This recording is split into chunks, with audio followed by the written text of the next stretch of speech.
8. And we'll go on now and go to item 15 to hear our operational priorities report from Ms. Renati. Thank you. Good afternoon. For the record, I'm Lisa Renati, Chief Deputy Director. Today I'll report on some of the agency's operational priorities to further the agency's strategic plan. The first item is our workforce capacity. Since our last meeting, we have successfully filled 6 positions. 2 were promotions and 4 are brand new employees. Through all of these efforts that we've been doing through recruitment and our making sure that we fill our positions as soon as we can, our vacancy rate remains at approximately 11%. Since our last meeting, our recruitment team has also attended one in-person event. It was a career fair held at UC Davis, and we have 5 more planned in the months of March and April, so in the next month and a half. The next item is our workforce planning. The agency's strategic plan includes workforce objectives to develop and implement succession planning and for our central roles and to create a culture of professional growth for our future property tax leaders. At BoE, leadership development is significantly crucial for our first-line supervisors as they impact our agency employees. Therefore, this year, in addition to our mandated training for supervisors provided by CalHR, we are going to provide additional in-person training on specific human resource topics to our new supervisors. These will include improving employee engagement and performance. We're confident that our investment in the development of our supervisors will only enhance their leadership skill sets and also will promote employee satisfaction and contribute to our overall success. And lastly, members, due to the general fund shortfalls for both current and future fiscal years, we continue to review our expenditures to ensure they are necessary and mission critical. BoE is committed to operating efficiently and especially during these tough economic times. Members, this concludes my report. I'm available to answer any questions you may have. Thank you. Does anyone have questions for Ms. Renati? Mr. Schaefer. Yes, you mentioned 5 career fairs. We have 5 career fairs that we are planning on attending in March and April, yes. Where are those located? We have one at Chico State, one at Cal Poly San Luis Obispo, the Los Rios Community College Workability, Sac State, and American River College. Some of those are in person and some are virtual. Do you ever get to Cal Berkeley?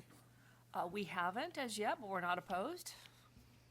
So as they get scheduled, we'll let you know. Thank you. Okay, any other questions, Mr. Vasquez?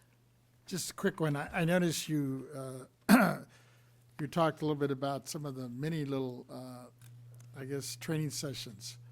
And I was wondering if you could describe those a little bit more in detail.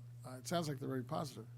Well, the first training session is scheduled for next week, so it's our very first one, and that one will start with employee engagement and performance. Basic topics would be, how to discuss employee issues with your supervisors, discussing with their employees, how to keep a drop file, how to document when there's issues, how to also document when there's good things happening with employees. And it'll move forward to performance management, up to writing performance appraisals, rather. So it's basically from new employee to performance appraisal, which we, as you know, we do all of our performance appraisals in June. So it's leading up to those important discussions. And in those performance management ones, I noticed there's a partnership you're doing with CDTFA. Yes, the CDTFA's HR professionals are the ones that are putting on the training. And so I know next week's there's going to be 5 different people coming in to teach their specific topics and be available to the first line supervisors with any questions they have. If they have anything they want to work one-on-one, they can, or work in a group. Thanks. Mr. Gaines. Yeah, I want to thank you on that report on our vacancy rate, which remains below state average, which is excellent. So thank you for that. Also, I think that the universities and colleges that you're reaching out to, that's a good list. Mm-hmm. Yes. And even here locally at CSUS. So I appreciate that. Thank you. Thank you. Mr. Imran. Thank you, Ms. Renati. Just extending my appreciation to you and all the amazing, incredible work you're doing, too. I agree with our vice chair, too. I think it's a great list. And I'm glad to see, like, the pipelines extending out to our young people who can come here to the Board of Equalization, make an entire career out of it, because we know once we hook them, they're not going to leave. Thank you. Thank you. Well, thank you so much Thank you. for your report. That's a really impressive agenda of universities to reach out to, so thank you so much. Thank you. Members, we've already completed item 16, so we'll go on to item 17, the Property Tax Deputy Director's Report from Mr. Young. And also joining in is Ms. Keach.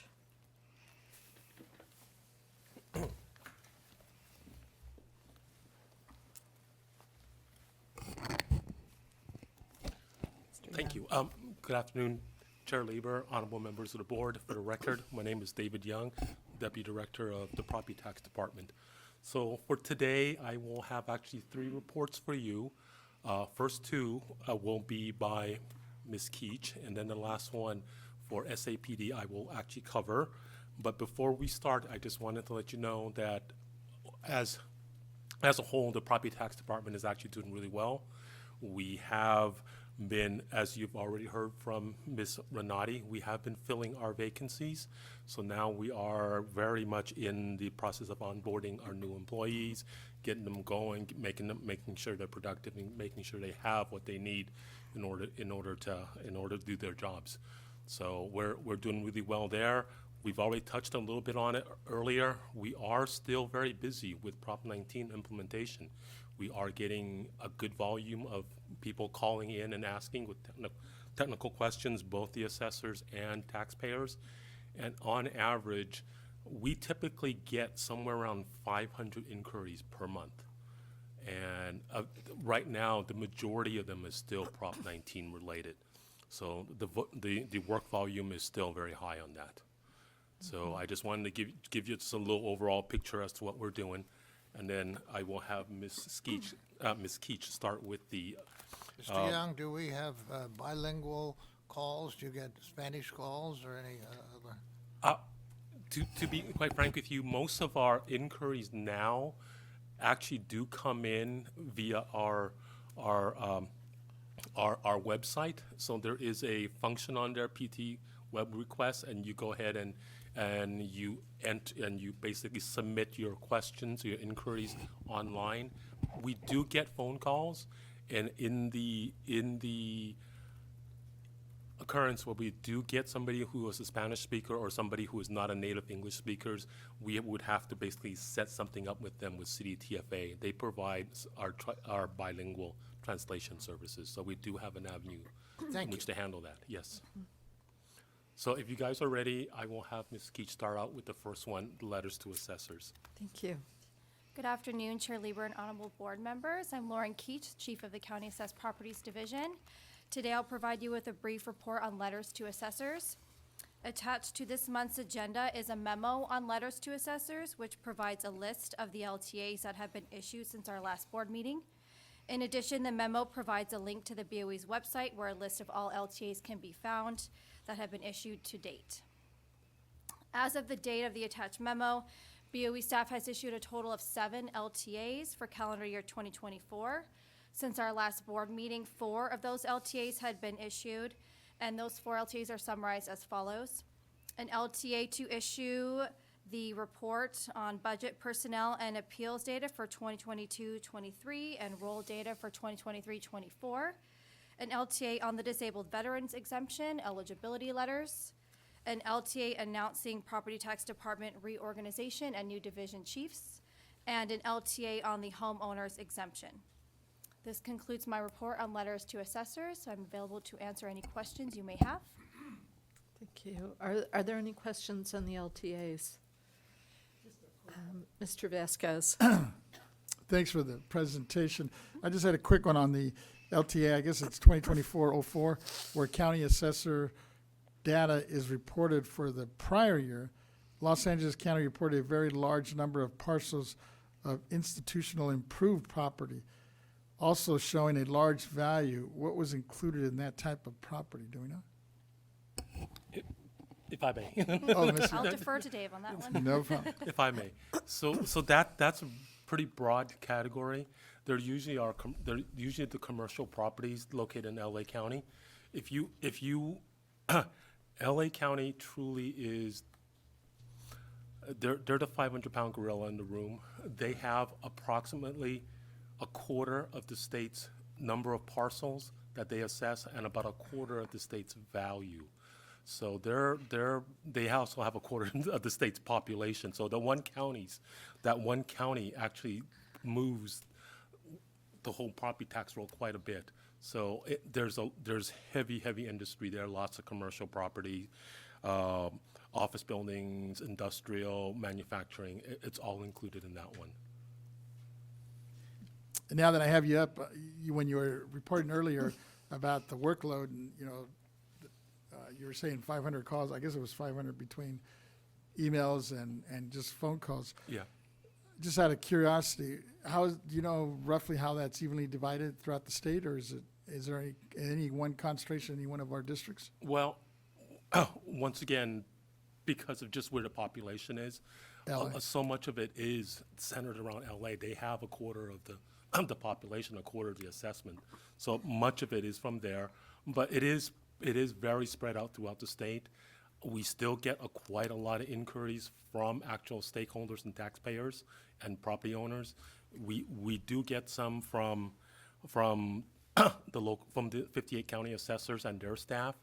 And just today, I got an inquiry from another state asking about our property tax system, how we administer Prop 13, and also what our computer system is like. So that we get inquiries from everybody, from all stakeholders, from property owners all the way to assessors to other states, trying to see how property taxes are administered elsewhere. Thank you. I was just Of course. kind of curious. Of course. Okay, any other questions on the LTAs? Okay, seeing none. Ms. Keach also has appraisal training and certification for us. Yes, thank you. I will now provide a brief report on the BoE's appraisal training and certification program. For the 2023-24 fiscal year, we've scheduled 33 classes and 3 workshops. To date, 29 of the 33 classes and 2 workshops have been completed.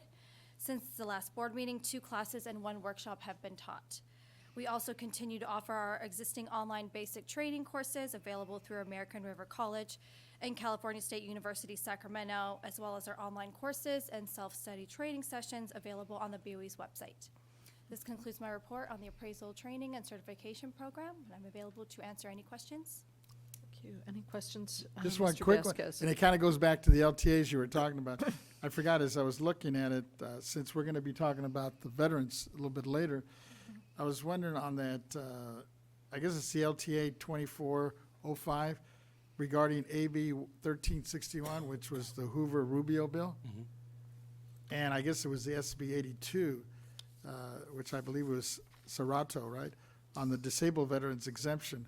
All assessors will now accept electronic letters of service connecting disabilities from the U.S. Department of Veterans Affairs. If the veteran wishes, is there a way that we can highlight this on our website? I was wondering, to make sure, because I know one of the issues we were going to probably talk a little bit later is just getting that information out. There's so many people that are qualified and don't even apply for it, right? The exemptions, I was thinking. Yeah, if I may. So yes, we'll look into updating our website to make sure that is something that will catch some attention. So it did a couple of things. It let you, this LTA, that you are now able to, some assessors at one point only accepted hard copy letters. Now there is a directive that, at the taxpayer's option, the veteran's option, they can submit an electronic one. This particular LTA also deals with basically, it's a preliminary letter of eligibility. So when a veteran is in the process of buying a home, one of the many things they asked for was some kind of letter to tell their mortgage company and their lenders that they would most likely qualify for the veterans exemption, because that may affect their ability to qualify for certain loans. So this passage of this bill in this LTA gave them, directed the assessors to go ahead and, give them a preliminary letter saying that this will qualify if the veteran moves in, if they do all that. But it's a preliminary letter basically saying that they have applied for it, then they most likely will qualify given they meet the remaining requirements. Okay, thank you so much. So we'll go back to Mr. Young now for the balance of the report. Yes, thank you. So just a very brief update on what the State Assessed Properties Division is doing right now. Most importantly, they are right in the heart of their valuation season. They're the last day to turn in the property statements in which we base much of our work for the assessment of the property owned by state assessees. That was March 1. We have gotten quite a few extensions. Probably about half of the assessees have asked for more time to turn in their paperwork. We've granted all the first extensions, and we are now working on the second extensions. So right now, we have approximately 330 or 340 assessees. About half of them were on extension. Their stuff is soon to be turned in. We're working real hard on that. The staff has completed their capitalization rate study. So the summaries of those is already on our website and available for any stakeholder that want to look at them. They're already on there. They're to be used for the income approach for any of the companies that where income approach is applicable. And then the last thing that we're doing is we have sent out our property statements to the private railroad cars. That's the other program that we administer. That's a fully integrated program that the board does. We do everything from registration to valuation to collections on that. So that's a 100% board program. Their property statements are due at the end of April. So we're gearing up to do that also too. So right now they're really, really busy. That should conclude my report. Okay, any further questions? If I could. Yeah, if I Mr. could, Gaines, please. yes, Yeah, thank you. please. Just in terms of, you had mentioned that a number of entities had asked for a second extension. So is that in the normal range of what we see consistently from year to year, or are you seeing more extensions being requested? Yeah, we're pretty consistent on first extensions. We're allowed to give up to 2 extensions, and they're 15 days extensions. On the first extensions, we typically get anywhere from a third to half ask. But for the second extensions, we're a lot more selective. Very much fewer folks ask for a second extension. If you get a second extension, if we're due on March 1st, this first extension will take you to March 15th, and the second one will take you to the end of the month. So April, we would only have April basically to do that appraisal. As you well know, the value setting is done in May, and all that work has to be in and formatted and packaged and sent to you for review in order for it to happen in May. That makes our time very, very compressed. So on average, about anywhere from a third to a half ask for a first, and then we're a lot more selective on the second. It's too impactful on the work we need to do in that amount of time left. But that's kind of in the normal range. It is of in the what you've normal seen range. historically. Yeah. It is historically about Okay. normal. Okay, good. We do get quite a few, so, Excellent. Thank you. of course. Okay, any other questions? Seeing none, thank you Thank so you. much to Mr. Young and Ms. Keach for your reports. Thank you. And we'll go on now to our Legislative Research and Statistics Division Chief's report, delivered by Mr. Angelo.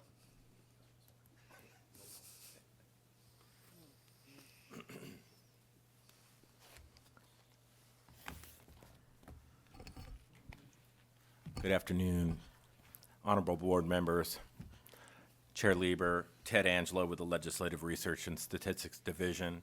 I'm going to give a brief report on some of the bills that I've been sending out to you on a weekly basis every Friday that you've been seeing as they get introduced and get amended and get scheduled for their committee hearings. I did just learn, which is good news, I did just learn that the very first item I was going to discuss, which didn't have a number, now has a number, which is our proposal to further the sunset date on the low value exemption that we discussed last month, will be in SB 1527. So I just heard from the Senate Rev and Tax Committee to let me know the bill number. So now you know it too. SB 1527 will include our provision.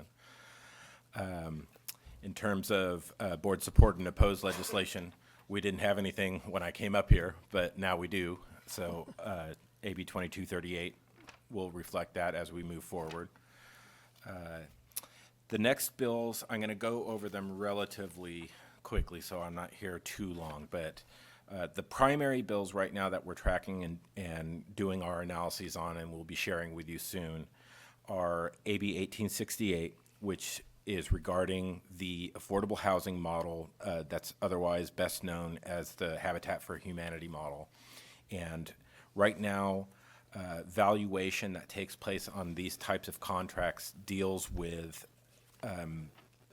right now they're trying to change the way that that valuation is determined, and they're trying to change it to the first the value of the first mortgage and the applicable down payment in the language in the bill right now, rather than what's currently a permissive county assessor process where they have to take into consideration the effect of enforceable restrictions, which also include these contractual provisions that are in the Habitat model. So they're trying to change that model to reflect it. We're trying to come up with the reason why they want to do that as opposed to how it's done right now and what the difference would be. So we'll be sharing that with you soon and working out any issues or concerns we have with the committee and the author regarding this proposal. AB 1879 is an update to the electronic signature statutes. This has been going on for quite some time, going back to the mid-90s, and then updated for many different state entities doing business, and in this case, it would be property tax payers dealing with the Board of Equalization and their county assessors, where forms that weren't specifically prescribed to be allowed electronically from us to the assessor with the taxpayer's signature other than a WIT signature weren't allowed. So this bill takes care of some of those anomalies that were in the statute that weren't under the UATA, Uniform Electronic Transactions Act. So AB 1879, we're tracking, and we'll have an analysis on that for you. It went to judiciary and is moving with no opposition, and will be going to the Rev and Tax Committee next on the Assembly side. AB 2353 is by Assemblymember Ward. This one is a little more complex in the affordable housing sphere under the welfare exemptions. It would allow nonprofits to withhold tax while welfare exemption applications are under review, and it stops collection action and waives interest and penalties for that. So it's a fiscal issue, but it's one that is well-intended, and it's one that you have to look at if there might be middle ground on this one, or if it's kind of, black or white in terms of the proposal and what they're moving forward for. So we'll be analyzing that and providing analyses to the board members as well on AB 2353. On AB 2506, this is a possessory interest bill by Assemblymember Lowenthal. This is the one that would, it's similar to our bill for extending the low value ordinance, but this one puts in a provision that it makes it presumed that they meet the standard rather than being permissive like under our proposal. So it's a little more structured and less wiggle room, but it kind of furthers the intent of the bill last year, where we weren't going to assign possessory interest payments to anybody living in low-income units. We have to look at the thresholds and what they are to see what this would specifically change compared to the bill from last year, which kind of furthered our position, which was a BoE longstanding position that we weren't going to assign possessory interest to folks in low-income housing units. AB 2897. Excuse me, Go Mr. ahead. Angelo, we had a question about what bill number is that Thank by you. Mr. Lowenthal? Oh, sure. AB 2506. Thank you. Thank you.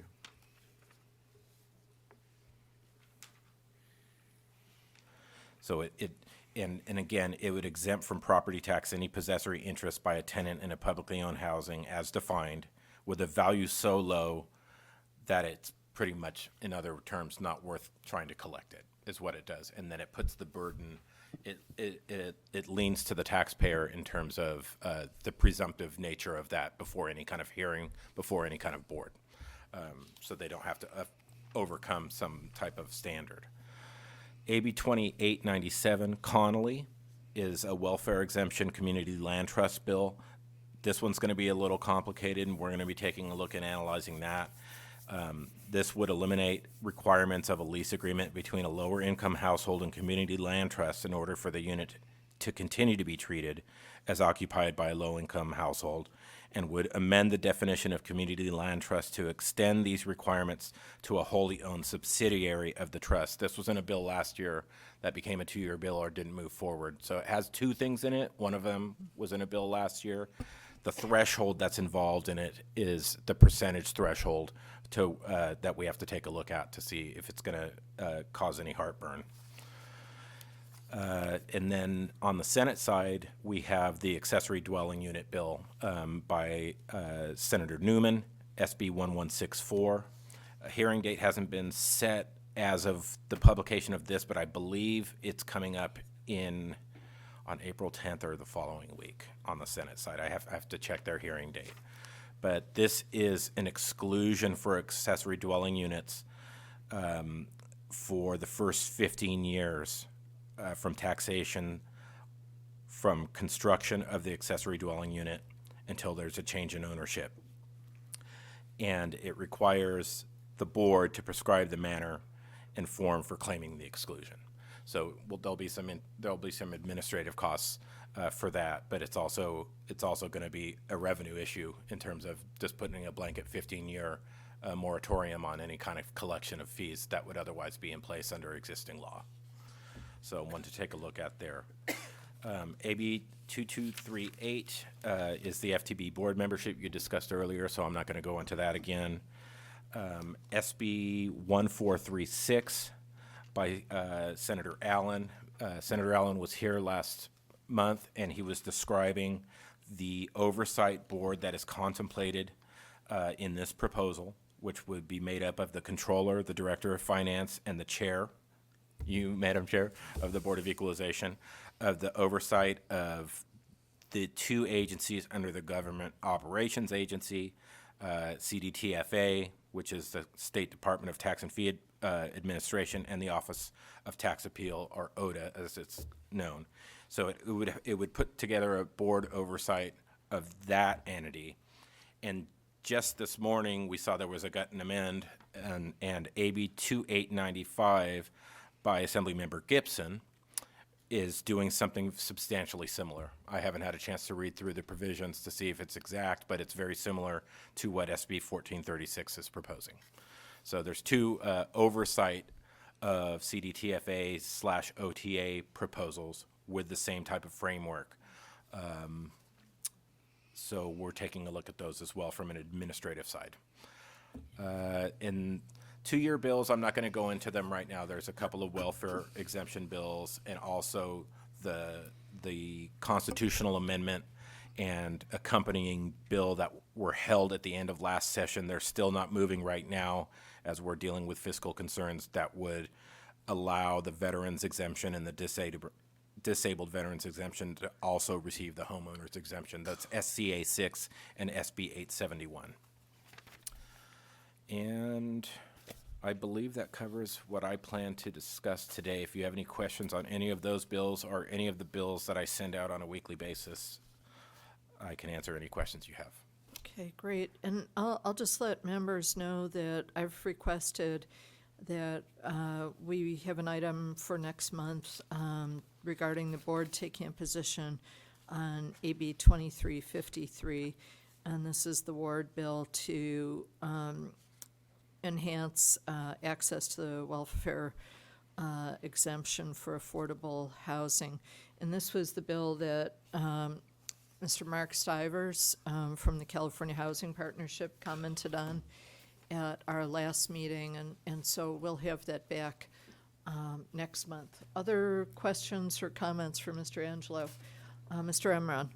Thank you, Madam Chair, Mr. Angelo. I really appreciate the thorough breakdown of these bills. Leading up into the fall and winter, we were looking into Proposition 1. Have you been tracking that? Is it still too close to call? I believe it's too close to call unless somebody's heard something in the last few hours, but it's very nip and tuck, and it was leading, 50+% to 49.8. So it was very close. I don't have the exact vote count, but we're still waiting on that, and we heard rumors that that's why the State of the State address didn't happen on Monday, that they were still waiting to see what that was going to do. So, but that's rumor. I appreciate it. And then Probably shouldn't do that. once that race is decided, if you can just notify us all, so the Board of Equalization can have a best plan of action for it. I really appreciate it. Absolutely. Excellent. Through the Mr. chair. Gaines? Yeah, I had heard this morning that it was within 20,000 votes. I mean, it's pretty thin for a statewide race, or initiative, excuse me. Mr. Vasquez? Madam Chair, just going back to your comment on, I guess you're agendizing the ward bill, should we also agendize, I guess the Ben Allen, I understand there's a hearing coming up on that one. Is it April 24th you mentioned Which one? on Senator Allen, Ben Allen's bill? I have to think- double check the date on that, but it is mid-April. Yeah, that it'll I be think it's the week after our board meeting, so it'd probably be appropriate for us to have a discussion and see if what our position might be on that as well, if that's possible. The other thing I was going to ask is that as we see these bills, especially ones that impact the BoE that you mentioned earlier in your presentation, what role do you play in terms of trying to see what is the best place to have these things heard, or do we have any influence on that with the legislators in terms of what committees they get assigned to for the hearings? I pretty much track where they go. I don't try to influence the Rules Committee, which is where they go and where it is determined. And I don't know how much hearing they have from the public. You can reach out to them as board members individually if you believe a bill such as a jurisdictional governmental organization matter doesn't go to the GO committee. It just goes to the Rev and Tax Committee per se. Those are things that the Rules Committee decides. And I typically don't try to influence as a analyst in the Ledge division where bills get assigned. That's pretty much left up to the legislature, unless high-powered lobbyists are retained to do something like that in the private sector for other interests. I wasn't so much interested in, obviously lobbying them, but I don't know if was any communication, or if there's even a line of communication available to us to make a recommendation, I guess. I believe you can make a recommendation to the Rules Committee. Okay. But what I don't know at this time is if they have a pre-motion before it's taken up the day of Rules Committee, if they have a intend to refer list that you could know in advance, to where if you saw something that they might have overlooked, because nobody, let's I'll be honest with you, nobody likes double referrals because of timeframes on policy committee deadlines, even though the jurisdiction may lie within 2 or 3 different committees, and then they try to choose the best one to streamline the process if it's non-controversial. Other times, you know, there's a lot of factors go into it. Sometimes it's political, sometimes it's oversight. So there are a number of ways you can check with the committee to see where it's going to be.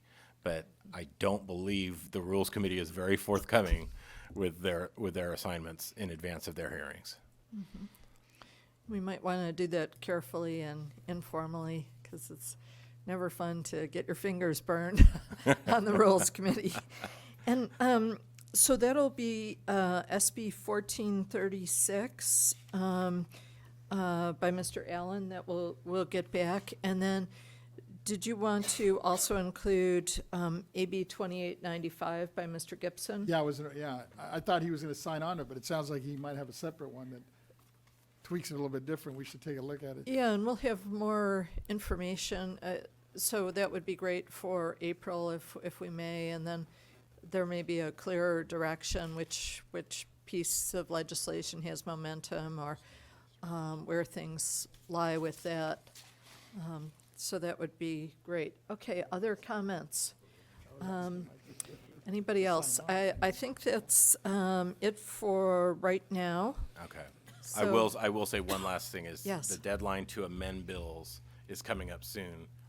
So there could be a lot of bills that are in the spot form that I talked about last month. Bills that don't make substantive changes could be changed and moved completely away from tax issues and into, you know, schools and housing or something. Or it could be further detailed and have a distinct proposal. But that deadline's coming up soon, in the next couple of days, to have those amended and referred to committee through rules. Okay, super. Well, we will look forward to all the information on that, and I see Ms. Stowers coming forward as well. Good afternoon, Yvette Stowers. I was taking note on the 3 bills that you guys would like to discuss next month. The Allen bill, it is set for hearing for April 10th. So the hearing would take place before Okay. the board takes action. Oh, did they move on? I thought it was the 24th. I thought I saw an email that said it was on the It could have 24th. been put over. That's the thing, is some of these things get scheduled and then they Yeah. get put over, so. And I think regardless of when it comes up, it's still, because it concerns the BoE should. very much so, I think that we'll still be timely with it Yeah. at that point. And, you know, if it gets double referred, or it'll definitely be before it goes to approps, or any of those good things are happening. So it's a good thing. We always have the other house. That's Exactly. what we always believe, we cling to. Well, thank you so much, Mr. Angelo. And so we'd like to take public comment on all of the executive director's reports items. So these are items 13 through 18. And I know that we didn't get any written comment, and we don't have comment from folks who are here in the auditorium with us today. So we'll go to our AT&T moderator to see if there's anyone on the line who would like to comment on any of the items 13 through 18. Ladies and gentlemen on the phones, if you wish to ask a question or make a comment, please press 1, then 0.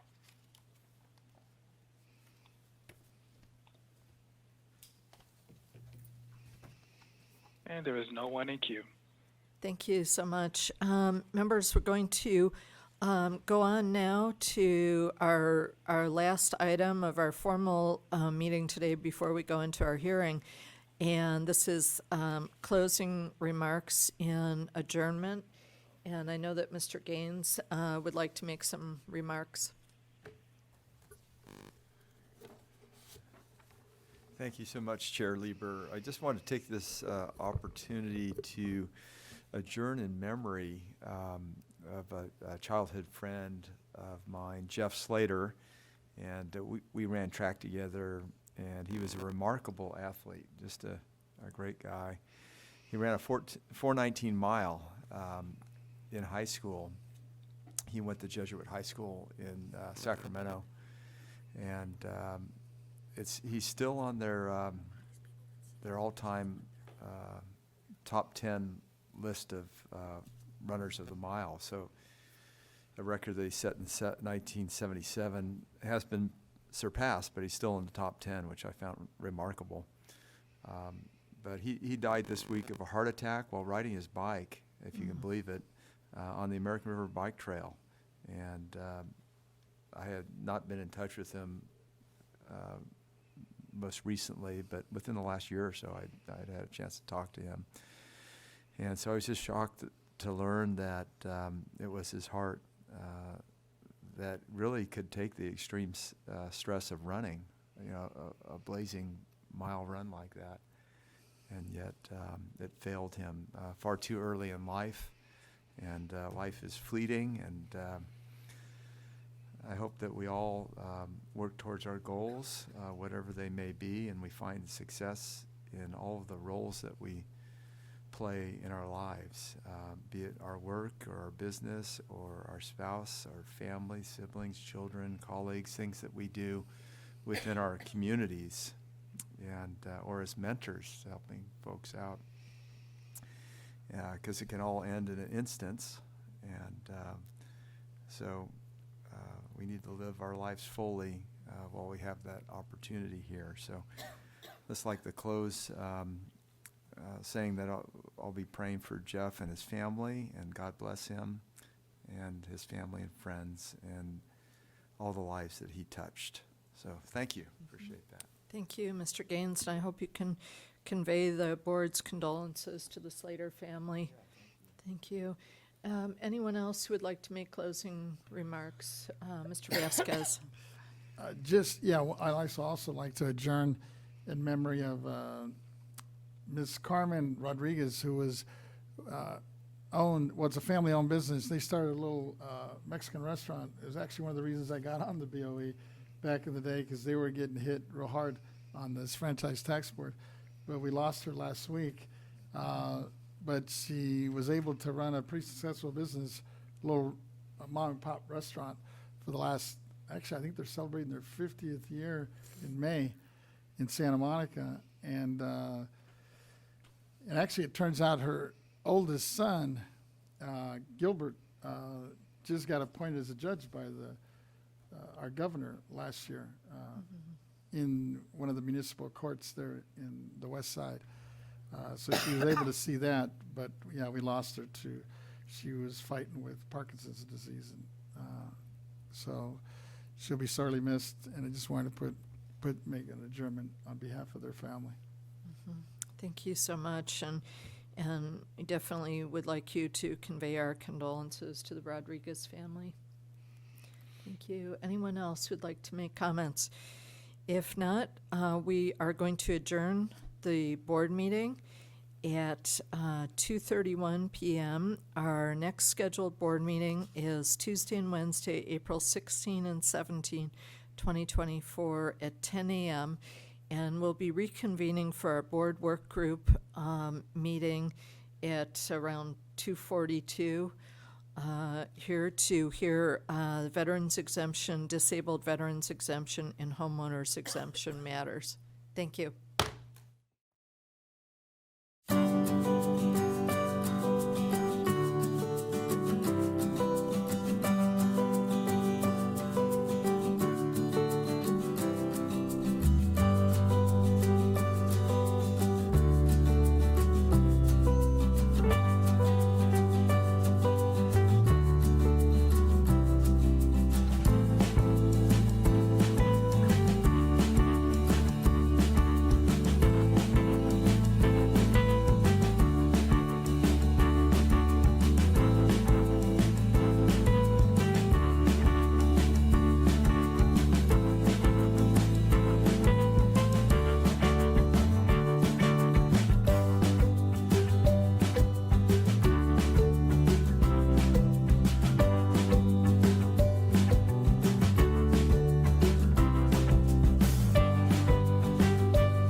at 2:45 p.m. And this is the board work group on veterans exemption, disabled veterans exemption, and homeowners exemption. And I'd like to go first to Mr. Vasquez for introductory remarks. Thank you, Madam Chair. Excuse me. Good afternoon, everyone. We will now convene the Veterans, Disabled Veterans, and Homeowners Exemption Board Work Group scheduled from now until 3:30 as scheduled here. Our goal in this part is to follow up on our last work group meeting on August 30th, 2023, and in part to see what we see on the horizon for 2024. I wanted to thank all our stakeholders in advance for participating and offering their input. This topic is too important to leave it on the table without at least trying to see what we can do to move it forward. Even though I know we're going to be facing some budget challenges this coming year, I thought we should at least have that conversation. Let's see what we can do, especially as we hear from some of the speakers later today. And those are kind of my opening remarks, and let me turn it back to my co-chair, Madam Chair, Ms. Lieber, and for any opening remarks. Thank you. Well, I very much appreciate having this come back to the board, and thank you, Mr. Vasquez, for all the initiative and pushing this forward, and I know that your staff has put a great deal of work into it. To my mind, there is no limit on what we should be doing to make sure that veterans, and particularly disabled veterans, are able to thrive in our state. And we know that we've lost a large number of retired veterans to other states, and I'm very intent on seeing what we can do, whether it's through the board's actions or through legislation, to really benefit veterans and their families within our state. And so I'm very pleased that we are moving this forward and looking forward very much to our speakers that you've arranged for to be here today to give testimony to us. All of the testimony that comes in, as well as the letters that we've received from veterans and veteran representatives within the community, are followed, and we take action based on them. We prioritize their needs to the greatest extent possible. And so I'm very pleased to see this work group continue to move forward in a very significant way. And that said, I'm going to turn over the chairing of the rest of this hearing to Mr. Vasquez. Thank you, Madam Chair. And with that, let me turn to Ms. Cicchetti, and if she would call the next item on this work group. Happy to. Item number 2 for the board work group: review and follow up on findings and continuing challenges re the individual exemptions identified in the 2023 board work group meeting. This board work group will take up issues, receive input, and discuss progress regarding the veterans exemption, disabled veterans exemption, and homeowners exemption for fact-finding, investigation, and potential solutions. The work group invites input from all stakeholders, including but not limited to the state and local government agencies, county assessors, veterans organizations, homeowners, nonprofit organizations, individuals, and other interested parties. Resources for the August 2023 board work group can be found on our website.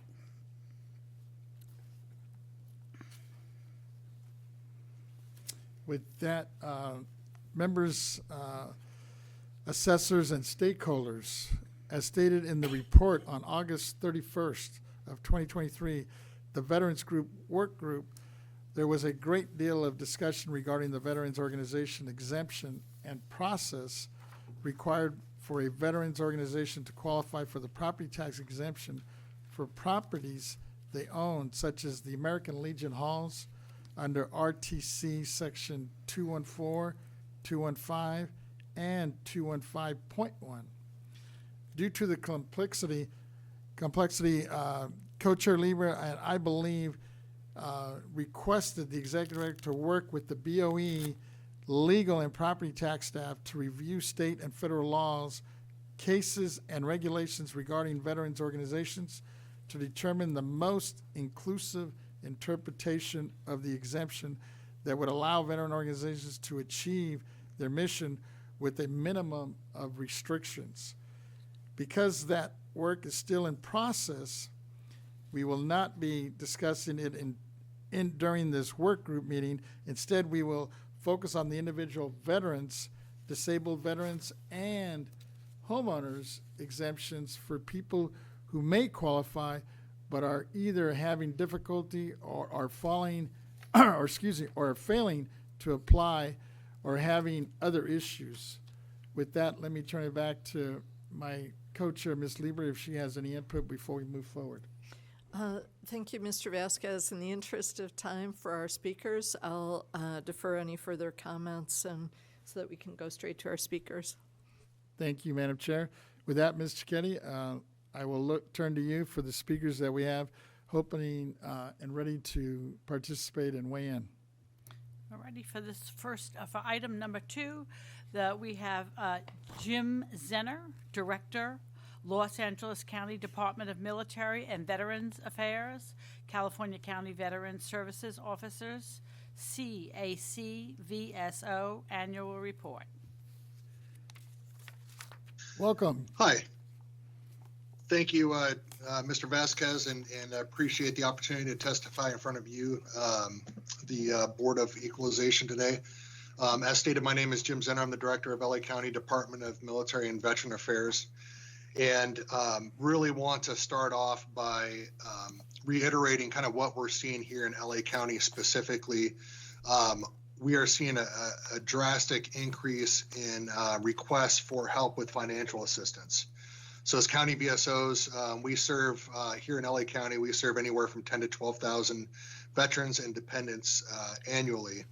And what we're seeing is a lot of veterans and their families that are coming through the doors are making requests for additional financial assistance above and beyond what they're getting in compensation and employment due to increasing prices out in the economy. So that's probably one of the biggest. We're also seeing a lot of individuals who have several months of rental arrears coming to us that need assistance with that in order to stay in their homes and not have more veteran households enter the unhoused population here in LA County.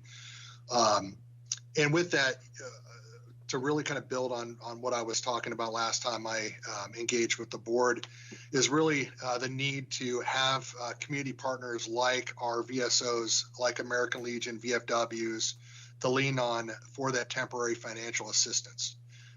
As a county, we don't have means to always fill all those kind of needs.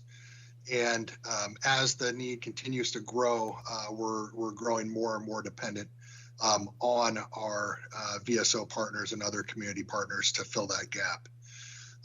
Also wanted to raise another issue that has been talked about a lot at the state and local and actually national level, and that's the unprecedented increase of unaccredited organizations and individuals charging veterans and their dependents for assistance. There is currently a law against it.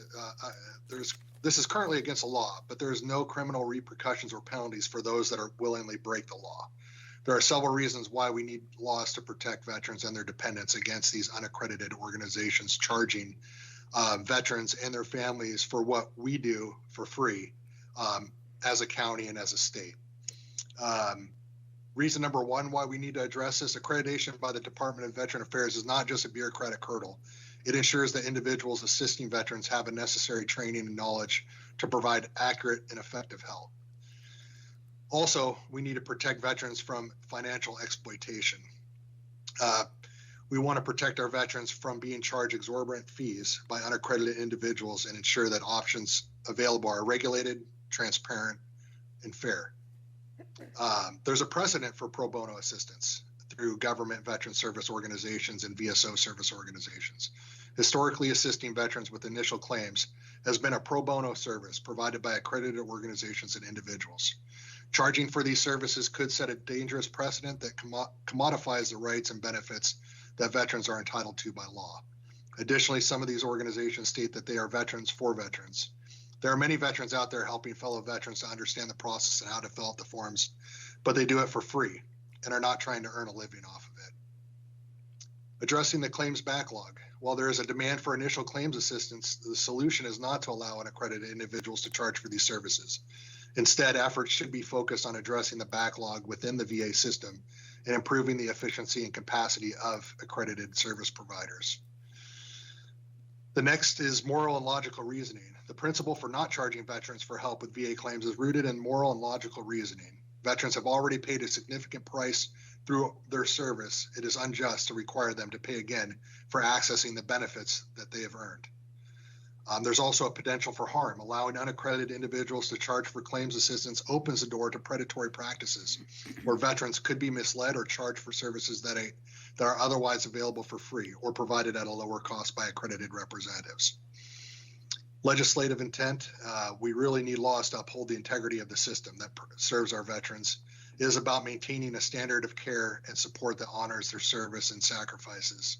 The solution is to increase CVSO claim representative capacity statewide while looking at legislative options that disincentivize unaccredited agents through sanctioning criminal penalties, such as the current law that's proposed at the state SB 1124.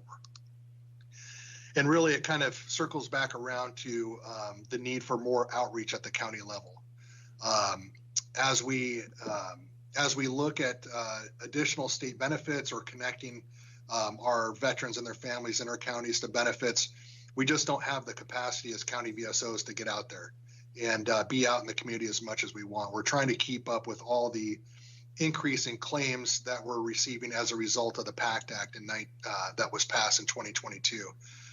While it's great news that we have extended eligibility and it keeps extending, the president announced about a month ago an additional extension of eligibility for veterans that are exposed to toxic exposure.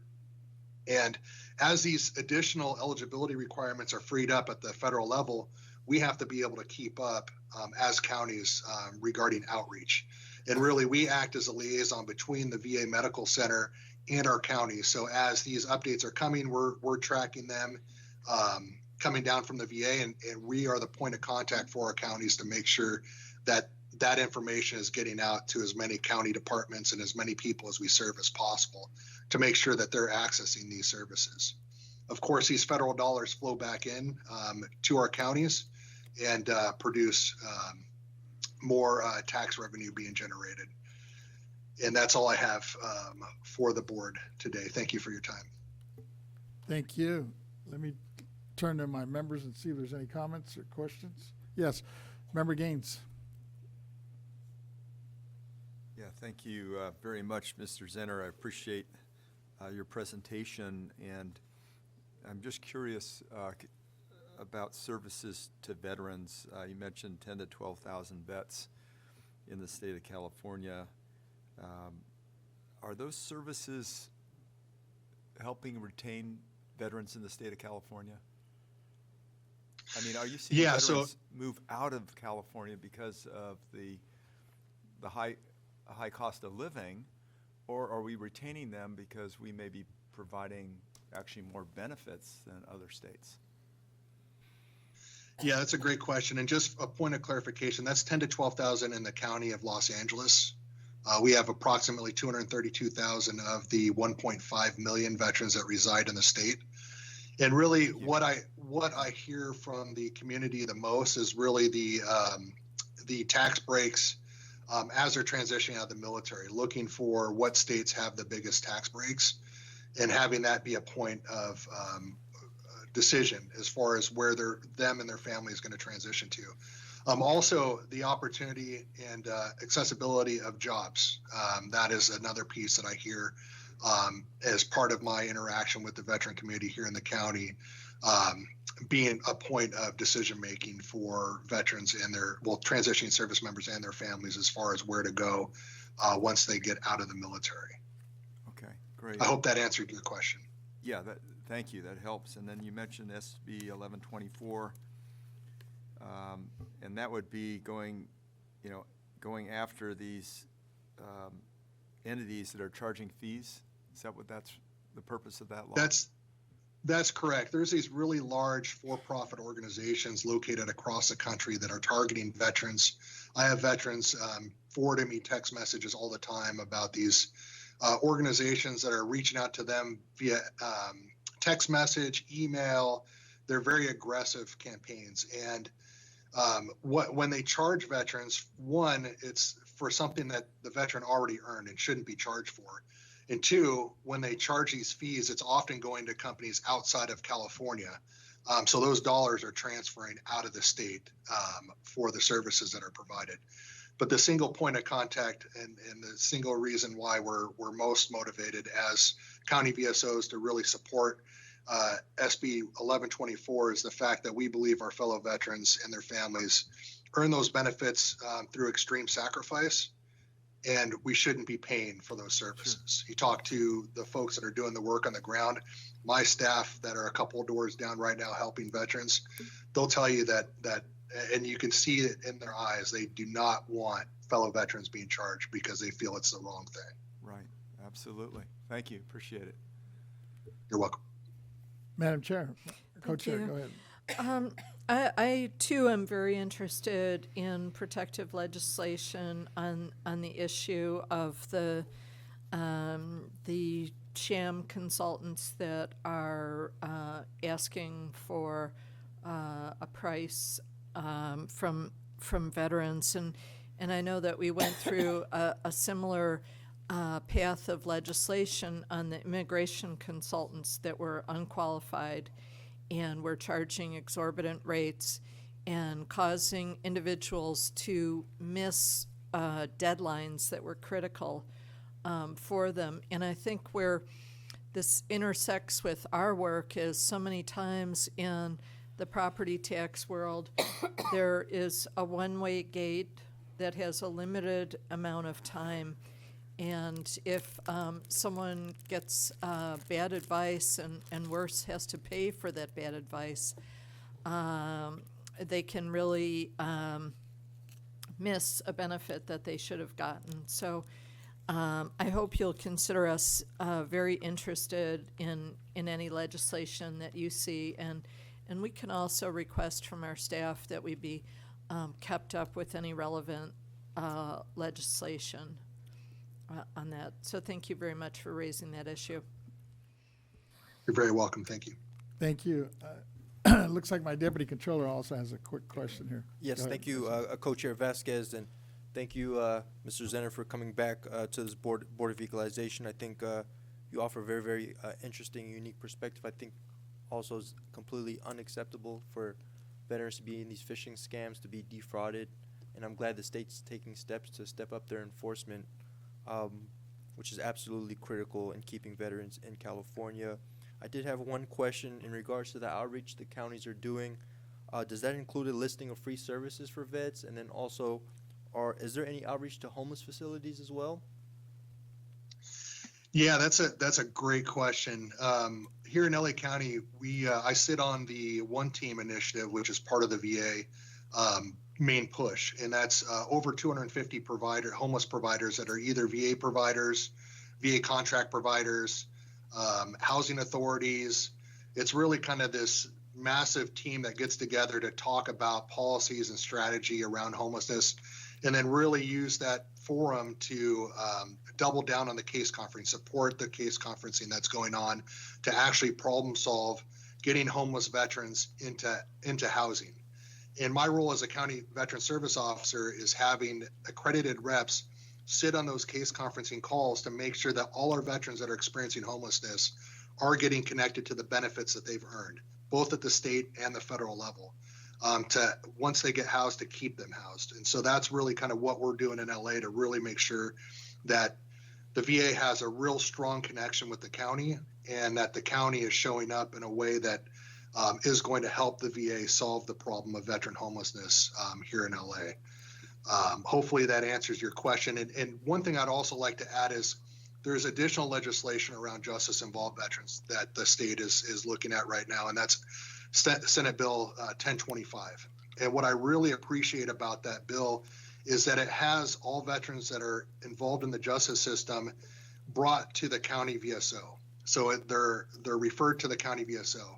That way we're able to track the number of veterans that we're serving that are coming from the courts and the justice system, so that, if the VA doesn't have enough staff, we can advocate to the VA like, hey, this is the need. You're telling us that each veteran justice outreach worker that you have can serve up to 100 veterans. Well, our county is serving 600 and you only have 3 reps. So legislation like that is extremely helpful for county VSOs because it gives us data to be able to advocate with the VA to make sure that we have enough support both on the VA and the county side to meet the need. Wonderful. Thank you for that additional information and that legislation as well. My very last question, in regards to the VA services available, do you have data or collecting any data, maybe the state is as well, in regards to the veterans that live maybe 20 miles or 30 miles, or is there any way we're working towards getting them closer to those services so they don't have to travel, let's just say upwards of 2-3 hours just to go to check in with their doctor or do any types of visits? And that goes coupled with that housing question that you were answering earlier too. Yeah, really appreciate that question as well. While LA County is not rural, most parts are not rural. We do have some rural parts up north. Access is an issue because of traffic, because of lack of resources to get to these appointments.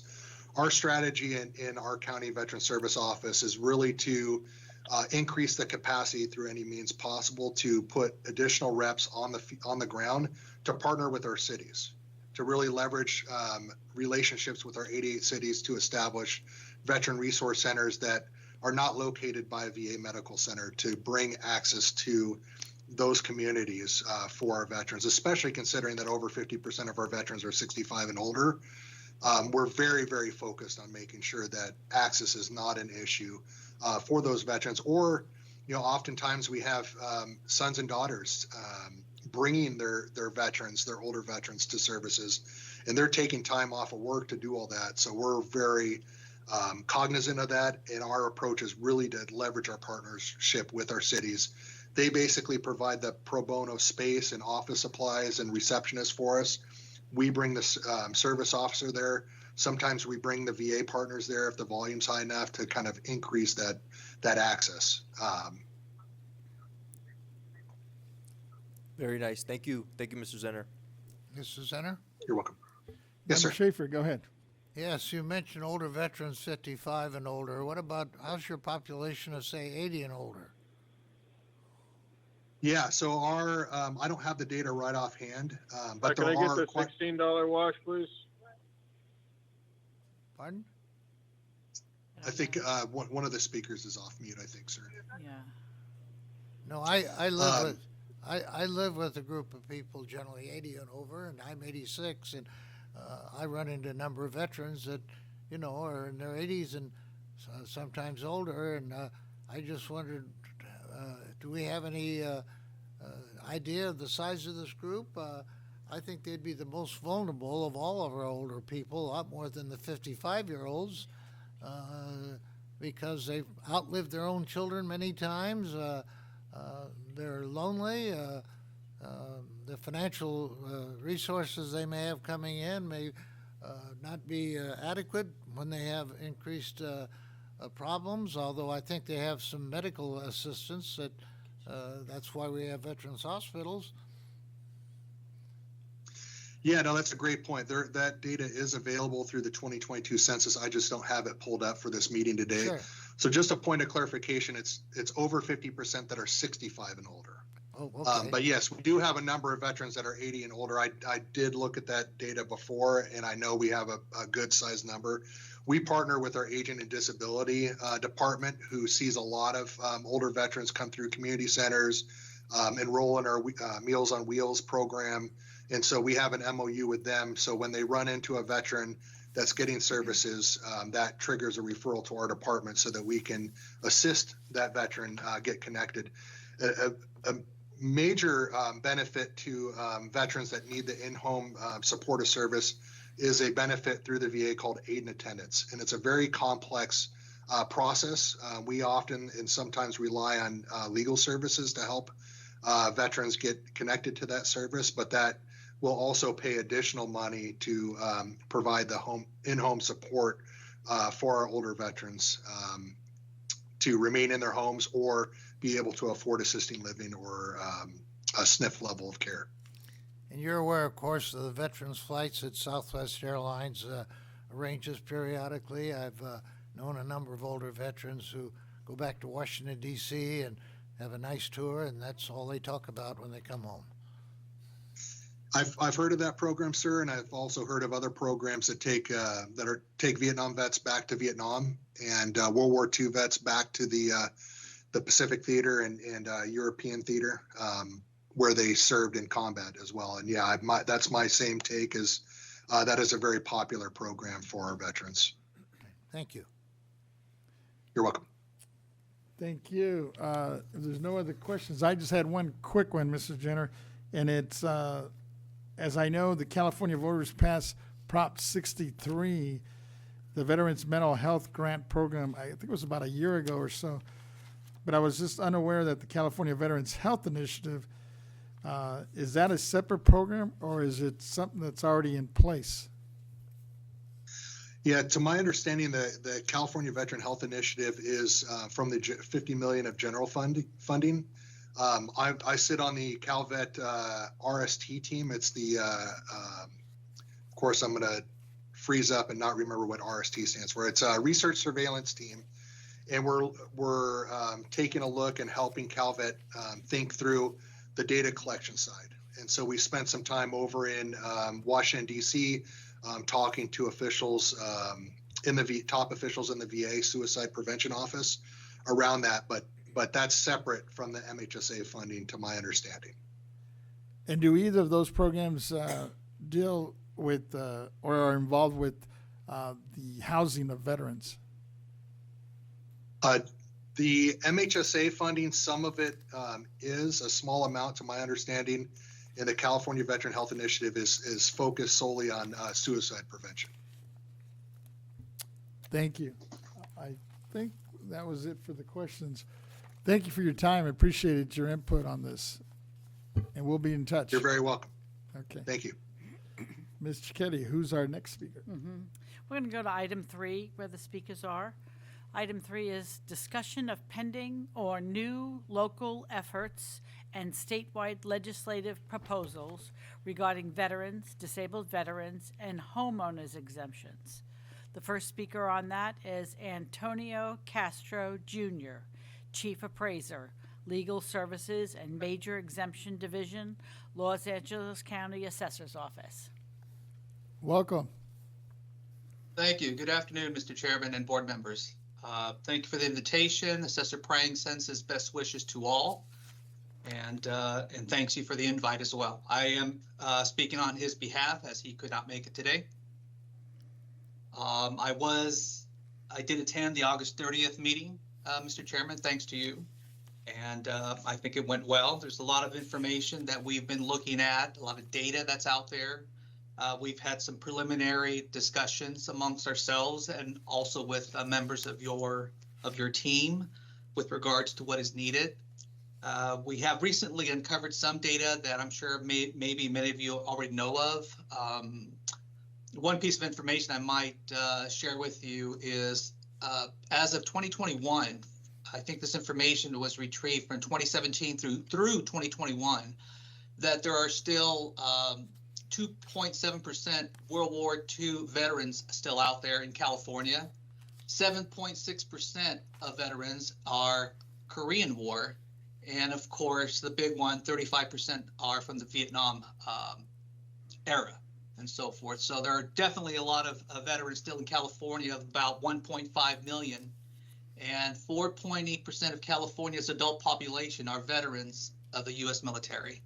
And I just thought a lot of the information was quite compelling, and hopefully it could be useful for our practical purposes with regards to community outreach. I think that's what we're trying to gear towards and improve on. Mr. Chairman, I believe you were at our Santa Clarita back on January 20th, our community outreach program where we discussed Prop 19, home ownership issues and so forth. We were fully staffed to answer any questions on the tables. That maybe it wasn't presented, but we were fully staffed to answer any questions. And we did receive a handful of disabled veterans exemption questions from veterans that were there and what they could do and how can they apply. But it was such a small, it was a large gathering. There was over, I believe, 250 participants overall, but the people that came for disabled veterans or veterans exemptions was quite small because it's very regional. Santa Clarita is pretty far. I do know that California has roughly in the area of about 5% of the veteran population with regards to the whole state.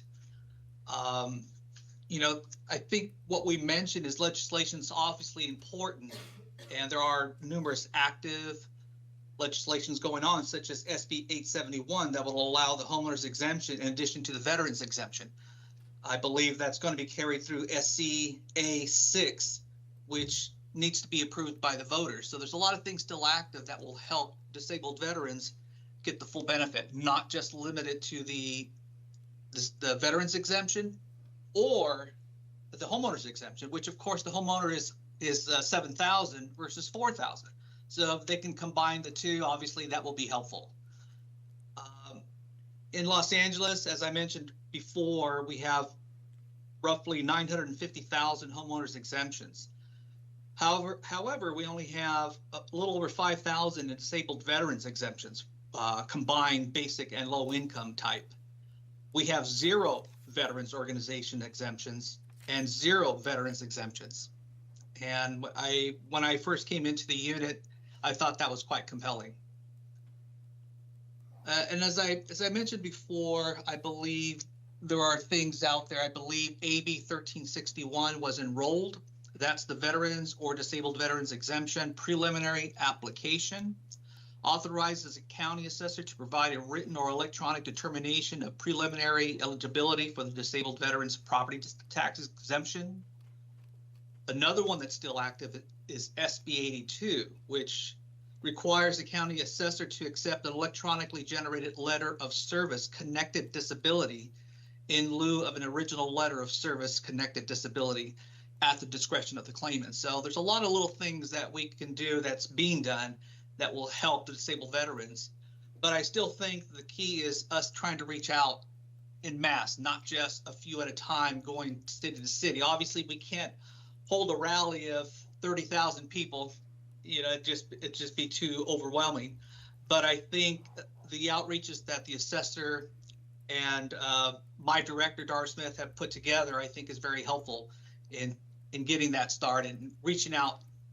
And also reaching out to people like Jim Zetter and also these organizations, veterans organizations, Veterans of Foreign Wars, American Veterans of World War II and Korea, AMVETS, American Legions. We need to continue and try to reach out to them to try to see what else we can do with regards to reaching out to disabled veterans exemptions, people who deserve it. Thank you. Thank you. And yes, you guys did a great job. I did have the opportunity to attend the forum or the resource fair that you put together there in Santa Clarita. It was well attended. And I did have the opportunity actually to fly up yesterday with your assessor, Jeff Prang. And I understand he's here lobbying at the Capitol right now on several issues. So he might be talking about this as we speak. But let me turn to my members and see if there's any questions. I have a couple, but I'll turn to them first. Anybody? We're good. I just have a quick one, Mr. Castro, and it's in regards to, I know Senator Archuleta and perhaps a few other legislators had some bills that would have given veterans both the homeowners exemption as well as the veterans exemption subject to a constitutional amendment. It seems simple. Why do you think that it's such a challenge to move it forward?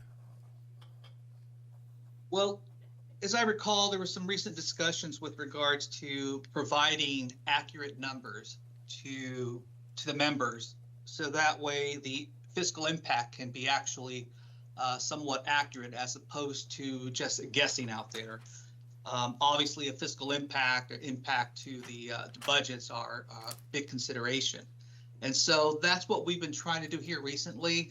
One of my colleagues, Mr. Diaz, provided some information to me and to the group that we recently had.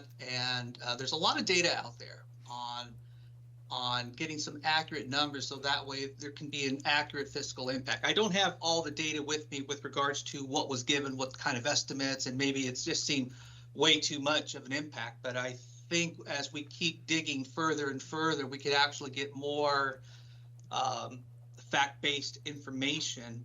I don't know whether that's confidential or whether it's public, but in order to give the legislatures accurate information with regards to the impact. So how many are capable of applying for this, and that way everything can be somewhat reasonably accurate. I appreciate it. Seeing no other hands up here, I want to thank you for your testimony, and we'll definitely be in touch moving forward. Appreciate it. Thank you. Thank you. With that, Ms. Cicchetti, who's our next speaker? Our next speaker on the agenda is Reuben Ford, Sr., pastor, Veterans Caucus member, Vietnam veteran. Yeah, good evening, good afternoon. Welcome. Can you see me? Okay, thank you so much. What I wanted to do today, I wanted to focus more on the property tax exemptions for veterans. And I wanted just to say that it seems like the latest data that we have is somewhat alarming, looking at the cost of living, and California being the state that has 8 of the 10 highest places to live in the United States. And I reference that because I want to tie together this 4% cost of living increase that we get and just show how far we are from that. And when you look at San Jose and Sunnyvale, the average cost now is $1,750,000. That's up 11%. And then Anaheim and Santa Ana up 14%, $1,299,000, and San Francisco and Hayward up 4.3, $1,251,000. Salinas, I can't believe that. I've been there. It's up 17%, $993,000. San Diego, Carlsbad, it's $931,000. Actually, that's low. It's up to $1 million now. Oxnard, Thousand Oaks, Ventura. The average cost now is at $916,000. San Luis Obispo, Paso Robles, $912,000. And Los Angeles and Long Beach, Glendale, $884,000. So I'm just referencing that because that's one of the challenges that we have in keeping the Vietnam vets, especially disabled vets in general, in their homes. And with the increase of, what was that, 224,000, then when you look at that, it's fine if you're in the San Joaquin Valley, looking at Bakersfield, Fresno, parts of, if you keep going up, Sacramento, Tracy, those places like that, then that works for that. But as the property tax continues to go up, it would seem to me that you would base the property tax on the value of the home as compared to given the 224 as you assessed it as a cost of living increase. It's just not working. And that's really what is having an impact on many of your veterans. And then you look at the latest data on the safe haven, the Inland Empire. It says that the investors are gobbling up homes in the last affordable place to live.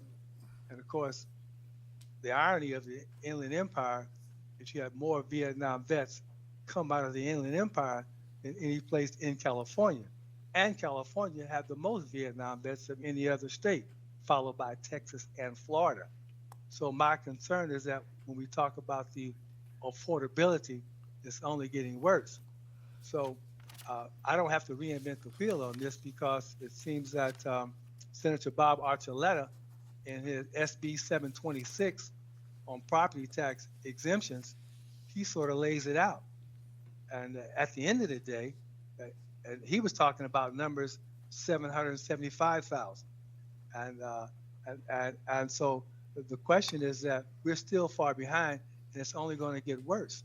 So I like what Bob Archuleta had said. We either need to exit property tax for all, just do away with it, or come up with another combination, which I would think would assess the property value.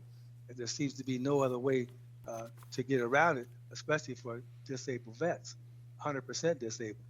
And that's really my focus today. I didn't really want to get carried away and involve myself in too much levity today, but that's really where I'm at. And I just wondered, and we've talked before, is there any way that we can bring this challenge, this property tax issue, especially for the disabled vets? The Vietnam vets, the youngest one would be about 73. That would be the youngest Vietnam vet. And since I'm a Vietnam vet myself, you know, I know those numbers. I'm not going to tell you my age. However, it's not necessary. I am a Vietnam vet. And the oldest one would be in their 80s.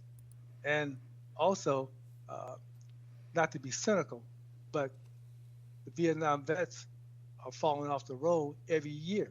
So even if you said, well, we would say every 100% disabled vet would be exempt, every year, a significant number of them would fall off the road every year. And so then the cost wouldn't rise, the cost would actually go down. And so they're telling us, those of us that are in our 70s, they say, well, you may have another 10, 15, 20 years left. That's a few of us. But the overall aspect of it is that the cost would actually go down. So I'm hoping that somehow, somewhere, someplace, before it's too late, that we can get something done. And of course, you know, you have many of these young men on your staff, and they know all about collecting data and putting it in some kind of coding mechanism. That's what they do now, the young folks. So that information is out there, and they would be able to tell us how many are in each county, and then how much is costing that county, if you want to use the word cost, and then each year how many are dying in a particular county, and what's the impact. And then we could basically put that together this year and make something happen for the disabled vets. So that's really what I'm focusing on today. I just didn't want to get carried away. So that's where I'm at. Thank you. Thank you. Let me see if there's any questions. It looks, my deputy controller has a question for you. Hold on a second. Yes, thank you, Pastor Ford, for your presentation today. You mentioned the cost of living is 4% increase. Do you have a specific number that you're looking at that you think is better fits the veterans in regards to cost of living? Well, no, I think the number should look at the value of the property, because if you're in San Joaquin Valley, 350,000, you can get a pretty nice house. But if you're in Ventura County or San Diego or parts of LA County, and even the Inland Empire now, you will see that you can't find anything less than, say, I would say here in Ventura County, I'd say about 750,000. But if you get in down even further down the coast, or on the coast anywhere, those numbers aren't even relevant. So I'm thinking the cost, and it's not that many Vietnam vets, so that's what I'm saying. So if you get the data, and then you do the coding mechanism, then that would help us get a better number to be able to make a conscious decision on whether or not it'd be cost effective. Understood. And when we talk about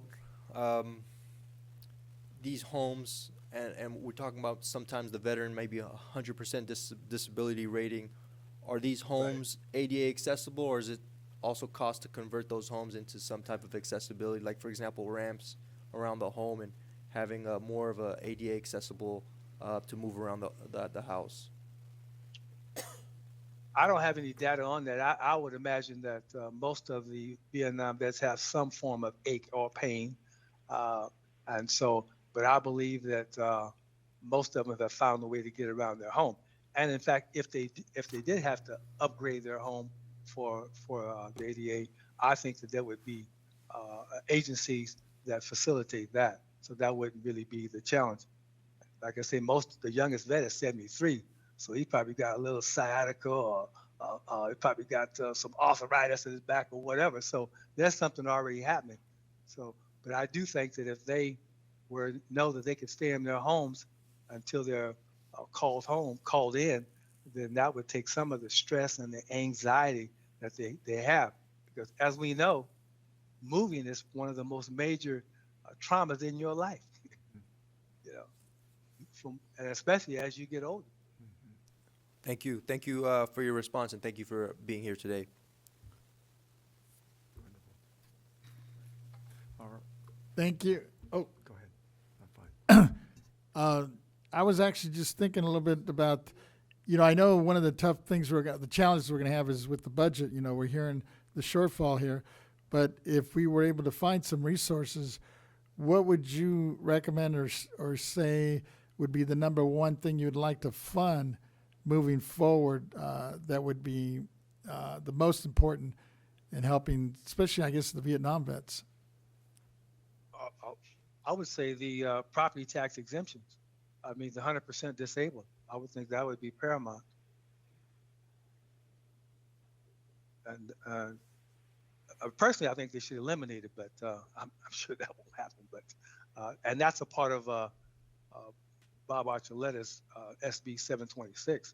He said, we either eliminate it or basically raise the amount, a limit that they can extract from their property taxes, if you do it based on the property. Okay, thank you. Thank you for your testimony today, and we'll definitely be in touch moving forward. Appreciate your comments, though. Well, remember, I live right here in Camarillo, so I remember when I moved into my home at the time, I thought it was more money than it was out there. It was about $550, and so now these same homes are $950. So I look at my property taxes going, say, from $6,000 to $12,000. So I get it, and so just like everyone else. But I mean, that's what's happening, and it does impact the veterans. And so we're basically crying out to the legislators to help those that we say made the ultimate sacrifice, and look at the budget too. And I know the budget is a moving target. I get it, but like I say, there won't be many of us left in another 15 years or so. Help us out if you can. Appreciate it. No, we'll definitely be in touch on that. Thank you for your comments. Okay. With that, Ms. Cicchetti, who's our next speaker? Our next speaker is Scott Kaufman, Legislative Director, Howard Jarvis Taxpayers Association.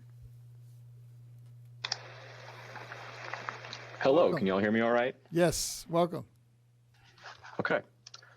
Well, out of respect for your time, because I know you all have been at this since 10 a.m., I'll keep my remarks short and save the majority of it for the next item, which I'm also speaking on. I would just say that, in my opinion, all roads really lead through SCA 6. Currently, the law doesn't allow claiming more than one real property exemption. And in real dollar value, the veterans exemption is the equivalent of $40 a year, and the homeowner's exemption is the equivalent of $70 a year. The homeowner's exemption also confers, extra benefits that are especially important now with Proposition 19, where the only way to pass down a primary residence is, without triggering a reassessment, is by claiming the homeowner's exemption, among other things, but the homeowner's exemption is required for that checklist. Now the issue with SCA 6, is the cost, as was mentioned. According to the bill analysis from last year, the BoE estimates that the revenue losses would be $28 million a year. That would be, that creates Prop 98 concerns and the requirement to backfill those costs. And then also the fact that there are 5 legislatively referred constitutional amendments that are going to be on the ballot in November already, on top of the potential 6 initiatives that are eligible for the ballot in November. I think they probably figure there's going to be an initiative glut, and they don't want to overdo it, because the more initiatives you put on the ballot, the more likely people are just start voting no.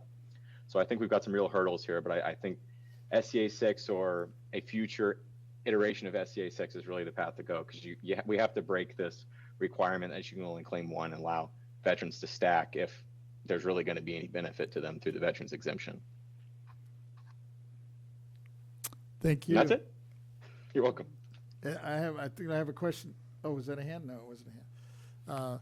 First of all, I just wanted to thank you, one, for being brief, and then two, just for your support. Actually, as we're talking about ACA 6 and also ACA 11, I know you weighed in quite a bit just to make sure we had a voice here as one of the groups here, especially on the tax front, to have an advocacy group of elected officials representing your folks.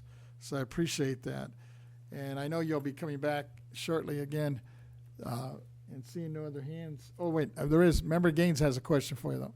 If you could, can you just clarify that again in terms of what the tax benefit would be for the homeowner's exemption for an average veteran, and then also the veterans exemption?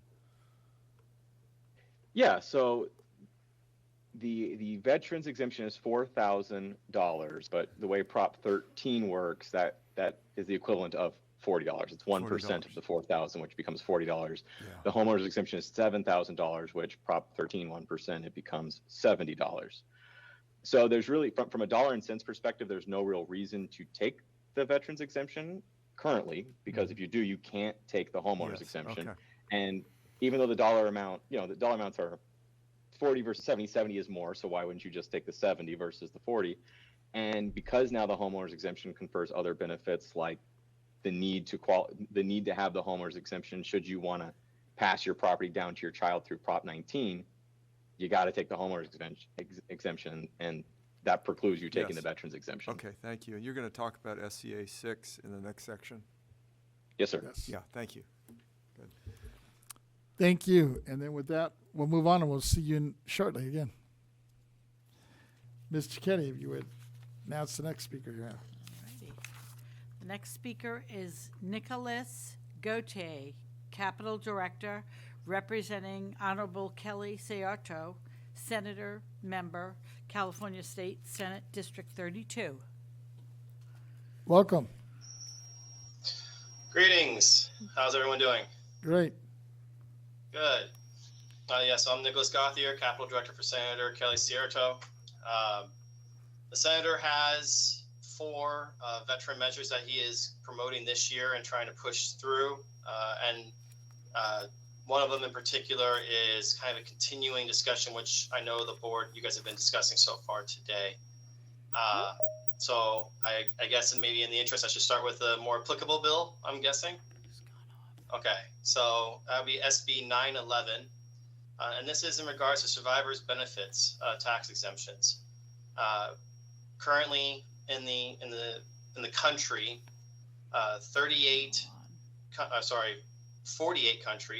states within the country have some sort of tax exemption, whether it be complete or partial tax exemption for survivor benefits and or pensions in the military benefit system.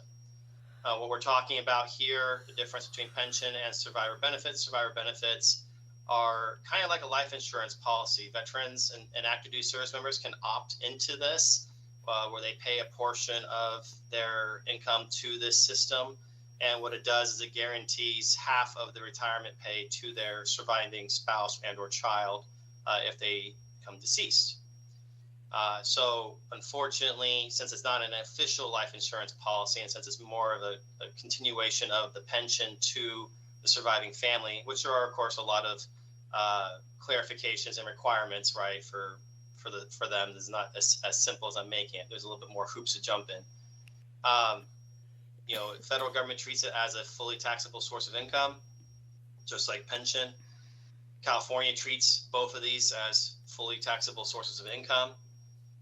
But by and large, most of the country does not treat it as fully taxable sources of income.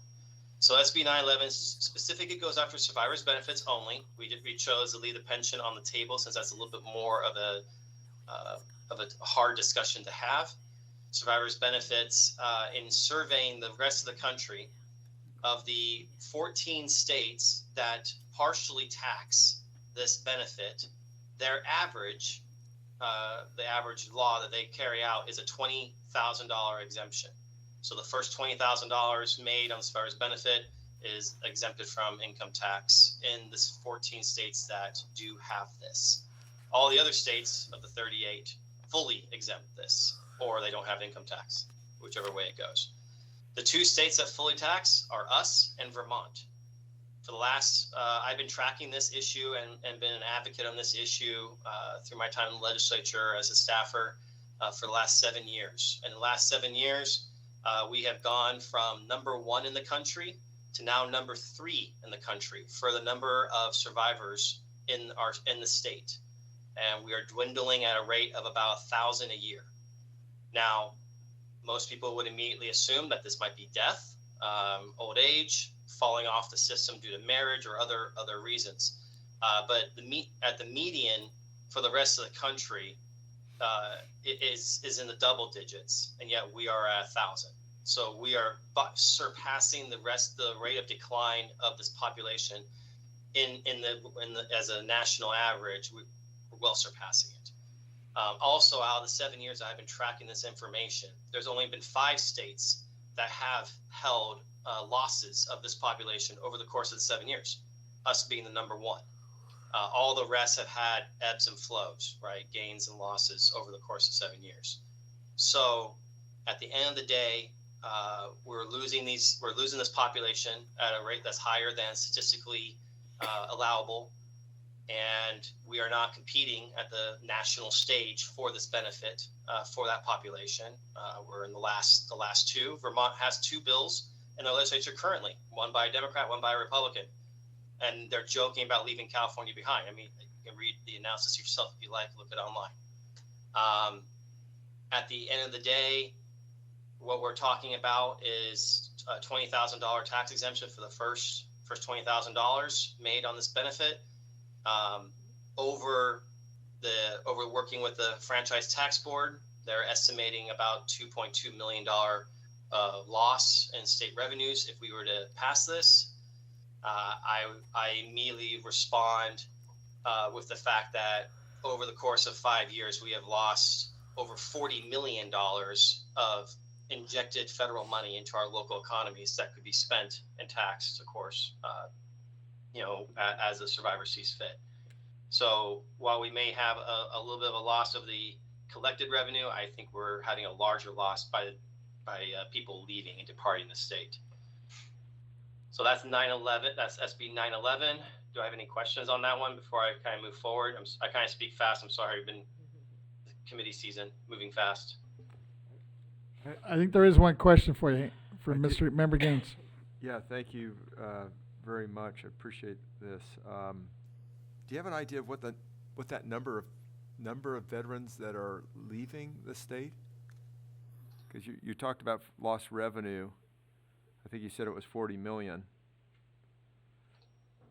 So right now, and since 2016, I don't have it for veterans. I only have it for survivors. We have lost 5,919. Okay, survivors. Which has drawn us down from number 1 in the country to number 3. We're just ahead of Virginia, and Florida and Texas passed us up. Okay. All right. Very well. Thank you. Appreciate that. And now that I have my notes in front of me, it's more than 40 million. It's 86 million, and since 2016, we've lost in federal funds coming in from that population departing. All right. Thank you. I think we have another question for you from Deputy Controller. Thank you, Chair Vasquez. Thank you for your presentation here today. You answered my question a little bit about where the veterans are moving to. You mentioned Virginia, Texas, and Florida. I had a question about the survivor benefits. Is it only tied to marriage? I believe it is. It's a benefit that they could only give to their spouse or their surviving child. Got it. And you will notice if you look at any demographics, the DoD makes these reports annually. There is a spike of age for survivors receiving this income that are young, and there's a spike of age that are more older in the 65 category. Understood. Thank you so much. Thank you. With that, go ahead and move on to your next item. Sure. The next bill that the senator is promoting, and basically the next two are both education centered. But in this one, this is SB 916, is the California Veteran Fee Waiver.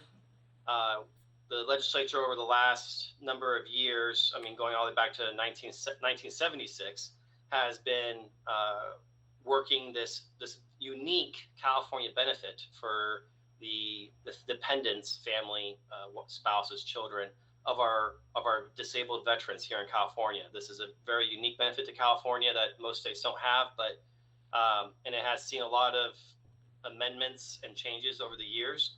As the CalVet fee waiver currently stands, what we're talking about is a disabled veteran rated at 100% by the VA, or as defined by our state statute, and that would kick off an automatic free degree through one of our public university systems, whether that be community college. They can go for an associate's, a bachelor's, a CSU. A few CSUs and UCs even offer graduate degrees for the CalVet fee waiver. This program is very, very well utilized, and veterans, are definitely attracted to it. The issue that we have developed, and it came from our own constituent in our own district for the senator, is the CSU has created a very unique platform of extended education. Extended education is nothing more than, it usually pertains to licenses and permits, like more like adult continuing education, changing careers. And the UCs and community colleges, that's all that is. But for the CSU, they did something a little bit different where they actually put entire degree paths in the extended education. To clarify, extended education is a self-funded program that is usually unique to a single campus, not system-wide, and is funded through the participants of the program. This expansion of extended education to be beyond licenses and permits into actual degree paths has caused a situation where the CSU has kind of played with a loophole in the law for what the CalVet fee waiver says. The issue is on a single phrase, whereas it stipulates that no system-wide tuition or fees shall be charged. Well, because the extended education degree program is not system-wide and it's largely just one single campus and self-funded, the CSU has, this doesn't apply to them. And this constituent in the district, his son wanted to attend a CSU and get a degree in wildfire science. He wanted to become a firefighter. Unfortunately, this degree program is not offered in a normal degree setting. It's offered as extended education. So lo and behold, this veteran's son, who otherwise would be covered if he did any other degree, this degree is not covered. It took our office investigating and digging in because we didn't understand why this bachelor's degree for an up-and-coming wannabe firefighter was being denied. And lo and behold, it's because we learned CSU has been expanding this extended education program to include these full-on bacheloratory degrees. So the purpose of the bill 916 is simply clarifies the original intent of the CalVet fee waiver to include extended education courses that meet the requirements of an undergrad degree program. We could have expanded to cover licensing, permits, all these other types of qualifying courses, but we decided that's not really in keeping with the CalVet fee waiver and the spirit of it. So we decided to be very narrow in scope and clarify that even these undergrad degree programs are covered. And with that, I will open up to any questions you may have. I think you did a pretty well job. I don't see any hands up here. Appreciate your time and your testimony on this, unless you had any other comments or other bills that you're looking at. We had one more bill, but it's more of a bill that is trying to immortalize, so to speak, as far as you can go with statute, a program for military families. It's called the Purple Star School Program. I don't know how how interested the board is on this. What I can say is instead, maybe a better use of the time is to explain the senator is very much engaged in trying to tackle these pension survivor benefits and the need for a relook at the veterans property tax deduction, the disabled veterans property tax deduction, and the need to modernize it to be more competitive with right now with the current market. While it's been tied to the consumer price index, it is not keeping up. He would like us to see the carry on the spirit in which it was originally passed and modernize it to carry on that spirit today. Well, thank you for your testimony, and also give my thanks to the senator for allowing you to make this presentation today. It was really helpful, and we'll definitely be in touch. Appreciate it. Thank you. Take care. Ms. Cicchetti, who's our next speaker? Our last speaker for this item is James Espinoza, President, the Veteran Mentor Project, Inc.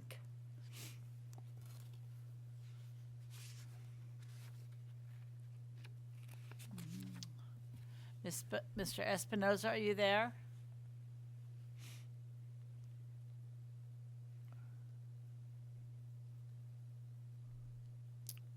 Oh, there we go. Oh, there he is. All righty. Welcome. I think you might be muted, though.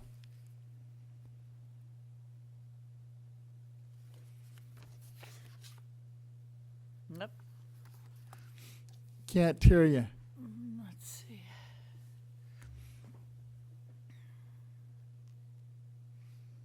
We can see you, but we can't hear you.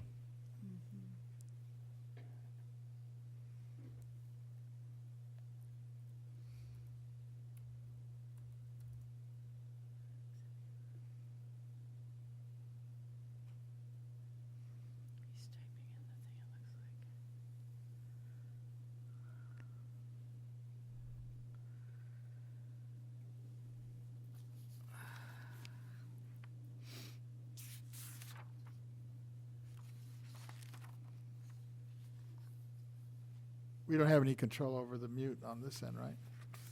Not on our end. I think he's trying to call in. I'm not sure. His end. We believe it's his end.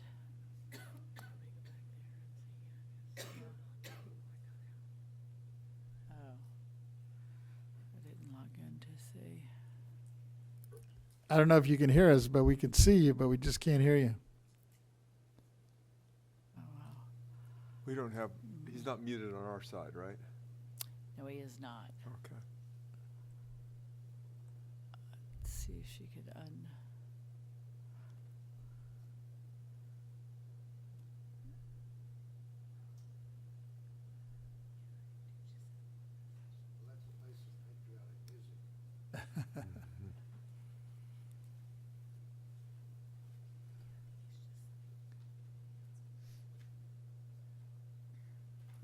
Wait here, maybe he tries rebooting here. Yeah, maybe he is.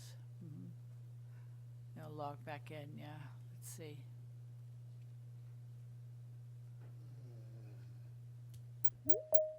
There we go. Let's see. Let's see, yeah.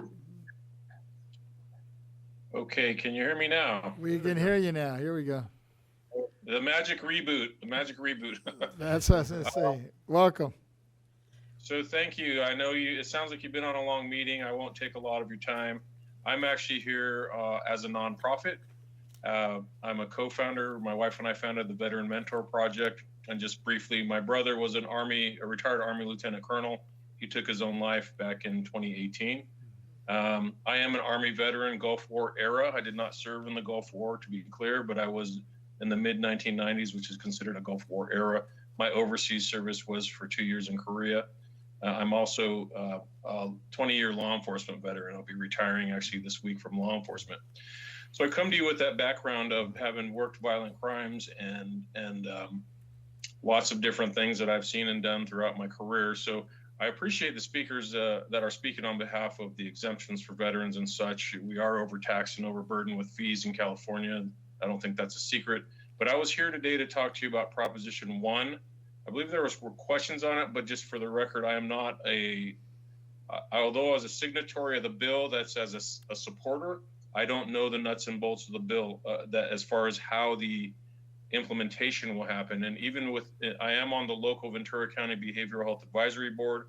They also, a lot of people in the behavioral field are waiting to see how proposition will impact our communities until when it passes. So it seems to be that there's, on the back end, there are still some details that need to be worked out.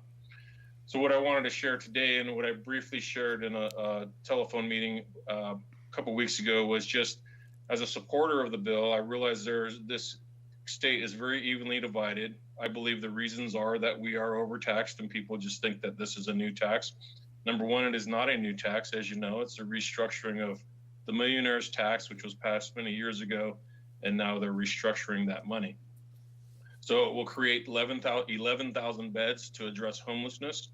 Right now, they're estimating 10,000 veterans are homeless in California, and it will also free up $1 billion to support veterans and their issues as far as homelessness, addiction, and mental health issues.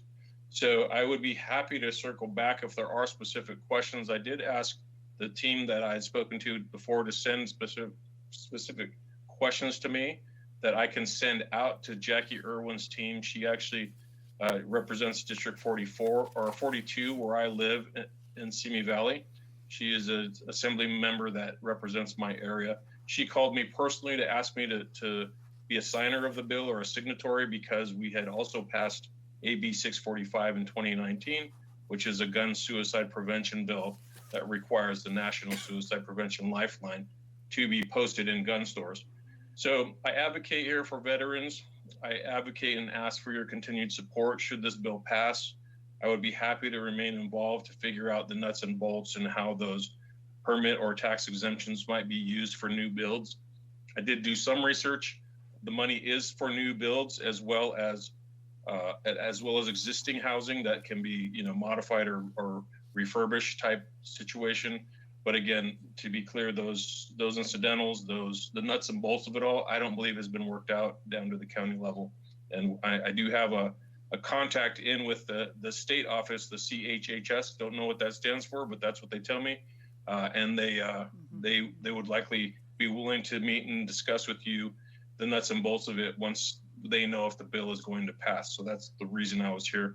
I was going to meet, hopefully that Jackie Irwin's team or the CHHS came here with me to explain those answers for you, or if you had questions regarding the nuts and bolts of the bill. Appreciate it. I think we have a question here from Deputy Controller. Thank you, Chair Vasquez and Mr. Espinoza. I first want to just give my heartfelt thank you to your service to this great nation and the service to your community as well. I want to congratulate you on your retirement as a law enforcement officer too. You mentioned a little bit about the transition into civilian life and how that can help veterans like yourself who have served overseas and then they come back home. And how does that transition work, and what can the state do to help more veterans transition back into civilian life, make sure that they have a nice and fruitful life here at home, and also are welcome back with open arms too? So thank you for the question. So from my perspective, and the reason why I started, and my wife and I started the Veteran Mentor Project, is because we recognize that the transition process is difficult. Even if you're a non-combat veteran, the military changes you psychologically and physically. So the transition back, if you think of 20,000, 30,000 service members on a base, and they're all surrounded by people who are like-minded, have to answer to the same rank and file.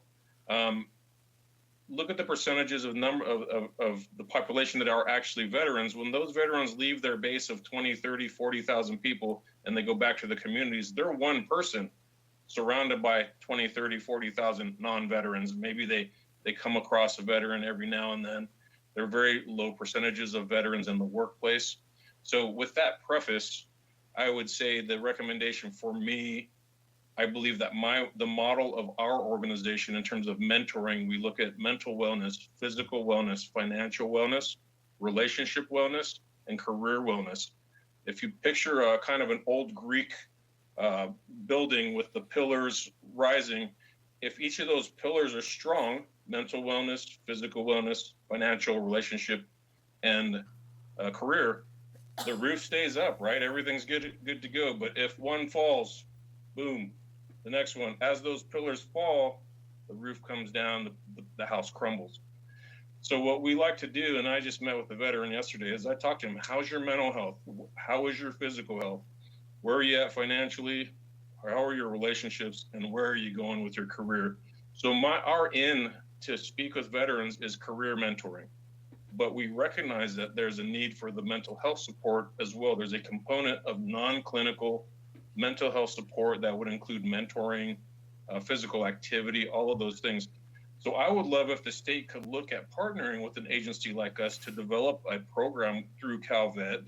I believe there are some mentoring programs here and there. LAV Span, they have a program, but it's so hard to connect with veterans that way in our circles because we don't really know where to go to. And one of the things that I pride myself in what we do is we only resource veterans out to vetted resources, which means we've used them or someone in our close network of people has used them. There's something like 43,000 veteran nonprofits. Can you imagine if you're in crisis or coming upon crisis, how overwhelming that would be to figure out who can help you? And you call the VA and you got a 3-month wait for your next appointment. You got to fill paperwork out. It's a very stressful process. So having a mentor along the way helps reduce stress, can prevent crisis, and help someone actually succeed in their transition. And my theory is that having mentoring and having some sort of state-sponsored program would be fantastic. Thank you, Mr. Espinoza. Very well said, and I appreciate your open and transparency here to this board. My very, very last question is, you talked about Proposition 1. How does Prop 1 specifically help the mentor program you're alluding to? Well, number one, so the way I understand it, so keeping in mind I don't have the nuts and bolts and all the percentages and figures of what will go to what county, that's going to be determined by the actual state and the counties of what the need is. So the bill itself, because the state recognizes, the authors of the bill recognize that there's a depleting number of mental health professionals. So the bill shuffles money into creating positions and training people to be mental health professionals, number one. Number two, the bill frees up $1 billion. Now, it's kind of funny because I presented or I spoke in an advocacy group probably about 3 weeks ago before the vote. And someone asked, is the VA going to repay the state for the $1 billion that are used for veterans? And, I don't know the answer to that, but I don't think they are. The recognition that what we recognize is that our veterans are more successful when the community accepts them back in. When they continue to be ostracized and they don't have mental health services, that's when they end up in crisis, or they're afraid to seek help. I use my own brother as an example. He was a retired lieutenant colonel. Now, understanding the ranks, that's a high level rank in the military. It's an 05, officer 5 rank, and largely he would be considered a battalion commander of 100, 200 soldiers or more, 250 soldiers. He doesn't ask for help. He provides the help and he provides leadership. So in that role, he's the one who's left out of the help matrix. So to answer your question more specifically, is it carves out that $1 billion to support mental health, addiction, homelessness, and the mental health conditions that are already identified. So ideally, it helps provide some form of stabilization. I can't speak to the model they're going to use because I don't know. They're gonna have to consult with stakeholders as to why the state is carving out $1 billion. They spoke with someone at some point, but the state should have stakeholders such as veterans and mental health professionals in a room to talk about how can we best support veterans who may already be connected with the VA. There's a common misnomer or a misunderstanding that because you're a veteran, you automatically have access to VA services. You do and you don't, but I can't walk into the VA today and get service for anything. It takes time. You go through appointments, phone trees, online systems. So again, going back to that model of having a mentor and or the appropriate stakeholders in a room to actually determine, your question is good. how is that $1 billion going to help veterans in the mental health space who may already have access to VA care, many of whom don't? Thank you. So I hate to answer your question with a question, but I'd love to be part of that further discussion. Yes, thank you, Mr. Espinoza. I think you bring up several good points, and one of them is about equity in those dollars too, making sure it's evenly spread amongst county, amongst organizations that are actually doing the groundwork, like yourself, and that's something that the Controller's Office is at the forefront of. So, thank you so much again for your presentation and for being here today. I appreciate the time. Thank you. Thank you. I think we have one last question here from Member Schaefer. Okay, thank you. Yes, Mr. Espinoza, you're working in mentoring primarily. I apologize for asking, but I'm very curious about your outstanding. It's your younger brother that lost his life, giving his all for his country. He was a colonel, was he? Did you tell a little about it? And did he have veteran? And one of the biggest problems we have in our military is the suicide rate over the years. Has that changed substantially from like World War II to Korea to modern day life? I wonder if we're making progress in that. You know, sir, I appreciate the question. So let me answer first with my brother. He was my older brother, and as recently about 2 years ago, I couldn't even talk about this without completely breaking down. So I have utilized the very resources that I speak of and that I mentor people with. He was my older brother. He was a local boy out of Ventura County. He was on a state CIF championship soccer team. He earned most inspirational in high school, most valuable player at West Point on the prep school team. He was most spirited for his high school class. So he was this guy who was super motivated, super inspiring to others. But in a way, you look and you wonder if he behaved that way because he wanted to be treated that way himself. There is an element of that.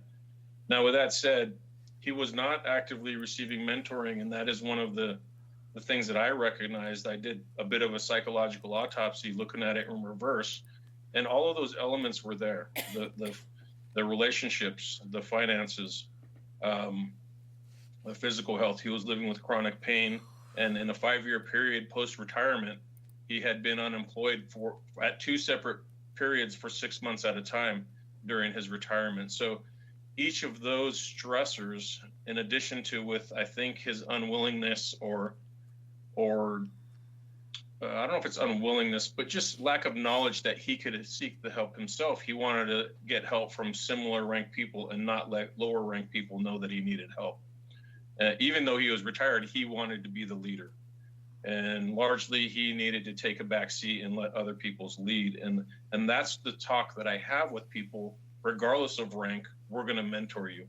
Regardless of your separation status, we're going to mentor you, because someone who is got a bad conduct discharge might have had mental health issues that caused that bad conduct. And we're recognizing that now. So get to the second part of your question regarding World War II and Vietnam era veterans. I don't think we have clear statistics on that. What I do know after talking to many, many Vietnam veterans who are willing to help in this space is they now share that they're thankful that they can talk about this. And I think that a lot of the suicides for those past generations were, for lack of a better term, swept under the rug because it was not culturally acceptable. We did not want to recognize. There's a term from World War II that was called shell shock. We recognize now as PTSD, right? And same with Vietnam, the jungle, whatever the combat jungle fatigue. We know that now as PTSD. So I don't think we have clear statistics. It's something I'd be happy to research and bring back to this board if there is a further discussion or any committees formed to create any, if the state has any interest in supporting veterans at the state level, recognizing that the VA is not easily accessible to all veterans, with the goal being to mentor those veterans to properly get and seek VA support and utilize reliable non-VA resources. They can be very healthy and thrive. I think that they need to hear that from people like me who are boots on the ground, who have served their country and serve their communities. So that's the passion that I bring to the table when these things happen. Well, thank you so much for sharing your life with us today. I appreciate it. I appreciate the time, gentlemen and ladies. Thank you. Thank you. And once again, thank you for your service and sorry for the loss. I know that's difficult, but thank you for sharing that with us. And we'll definitely be in touch moving forward. Thank you. And I really believe we can turn tragedy into triumph. So even if people are suffering now, we can really help them thrive. Appreciate it. Thank you. All right. Thank you. Okay. Take care. You too. Mr. Kenny, who's our next? We're up to the next item. The next item is assessors and stakeholders' recommendations for future initiatives regarding veterans, disabled veterans, and homeowners exemptions. The first speaker in this section is Antonio Castro, Jr., Chief Appraiser, Legal Services and Major Exemption Division, LA County Assessor's Office. Welcome back. Yes, thank you. Thank you very much. It was quite enlightening listening to all the speakers. And so again, thank you for the invitation. Something that I wanted to mention earlier and I'll mention now is the state obviously has associations, the California Assessors Association, and there are a lot of business conferences that are held. And I do plan to bring this up at the next CASA roundtable, which is the California Assessors Association for Administrative Professionals, or excuse me, for Administrative Services Association. That's what CASA stands for. And I've actually made contact with some chiefs from San Diego and Ventura counties and Kern counties with regards to some of these issues, but we just not have had the chance to really get into it deeply. I do know San Diego holds numerous disabled veterans with regards to living there, and also they have probably 4 times the disabled veterans exemptions that LA County has, which is was quite surprising when I learned that. But I do plan to bring this up with in the next conference. I believe that is being held in September. The last one I attended was last September. And I believe it's a good forum to discuss with other counties some of the issues, problems, some of the ways that maybe they're reaching out to some of the disabled veterans in Los Angeles County, as what they're doing in other counties. And as I mentioned before, I would like to also improve on the collaboration with other county departments, such as the Jim Zenner's department, and with other veterans organizations. I believe Mr. Espinoza mentioned CalVet. There's AMVET, Veteran American Legions, and so forth. And so I'd like to reach out to these organizations to maybe collaborate and some of these community outreach to get the attendance, because as you noticed, the attendance in Santa Clarita, there was only a handful of disabled veterans or homeowners exemptions that came in to visit us, but we were prepared for more. But I just think it's too regional and too localized for them to go that far. It was quite a distance for me, so I imagined where they're coming from, probably the valley, southern part of the county, and Santa Clarita is way up northern part of the county. So just able to logistically get around and get into these community outreach, but there's got to be a way so we can improve on that. Appreciate it. I have a question here from my Deputy Controller. Thank you, Mr. Chairman, and Mr. Castro. Good to see you again. I think we last were together in Santa Monica, so thank you for staying involved here at the Board of Equalization. I had one really quick question in regards to the outreach. You talk about getting on the road and seeing these outreach places. Is there anything that the assessor's office does online? Do you have any type of outreach through your website, like a military toolkit for our veterans? Like a one-stop shop that they can go and click and see everything that they can apply or be eligible for? Well, I'm glad you mentioned that. I actually should have mentioned it before, as I had a note on the next page here with regards to that. We need to improve on that. I don't believe we have sufficient toolkits or outreach within our website to capture that. We're finding ways not only to improve on the disabled veterans, but also on other exemptions, like the welfare exemptions. So there's a lot of things that we can do to improve on that. The one thing that I want to prevent from doing is becoming where it's so comprehensive, it's so complex that the logistics and trying to wade through that is so difficult for people to navigate. I think quick links or a design that will make it easier for people to click on a link, so that will take them to a certain place where it's easier to navigate. But I think what we also need to do is to have the phones and frequently asked questions, so that way they can get a lot of the preliminary stuff out of the way. We've been working on that from a public service standpoint, ongoing for months and months now. And I'm glad you brought that up, because we do plan to improve on the website. I think it's lacking. I think it needs more information, and I think we need to get creative in getting people to more of a welcoming in actually researching what they need to do. But contacting us would be also helpful. I think if they spoke to somebody, we could help them with that as well. Understood. Thank you for the question. Yes, thank you. And I really do believe it takes collaboration on all three levels of government. We're here in the state of California, speaking to the county of Los Angeles, and also getting the VA involved too. I think is very, very important in this, so we can kind of help streamline that process when our veterans are seeking out for help. Thank you. Great, thank you.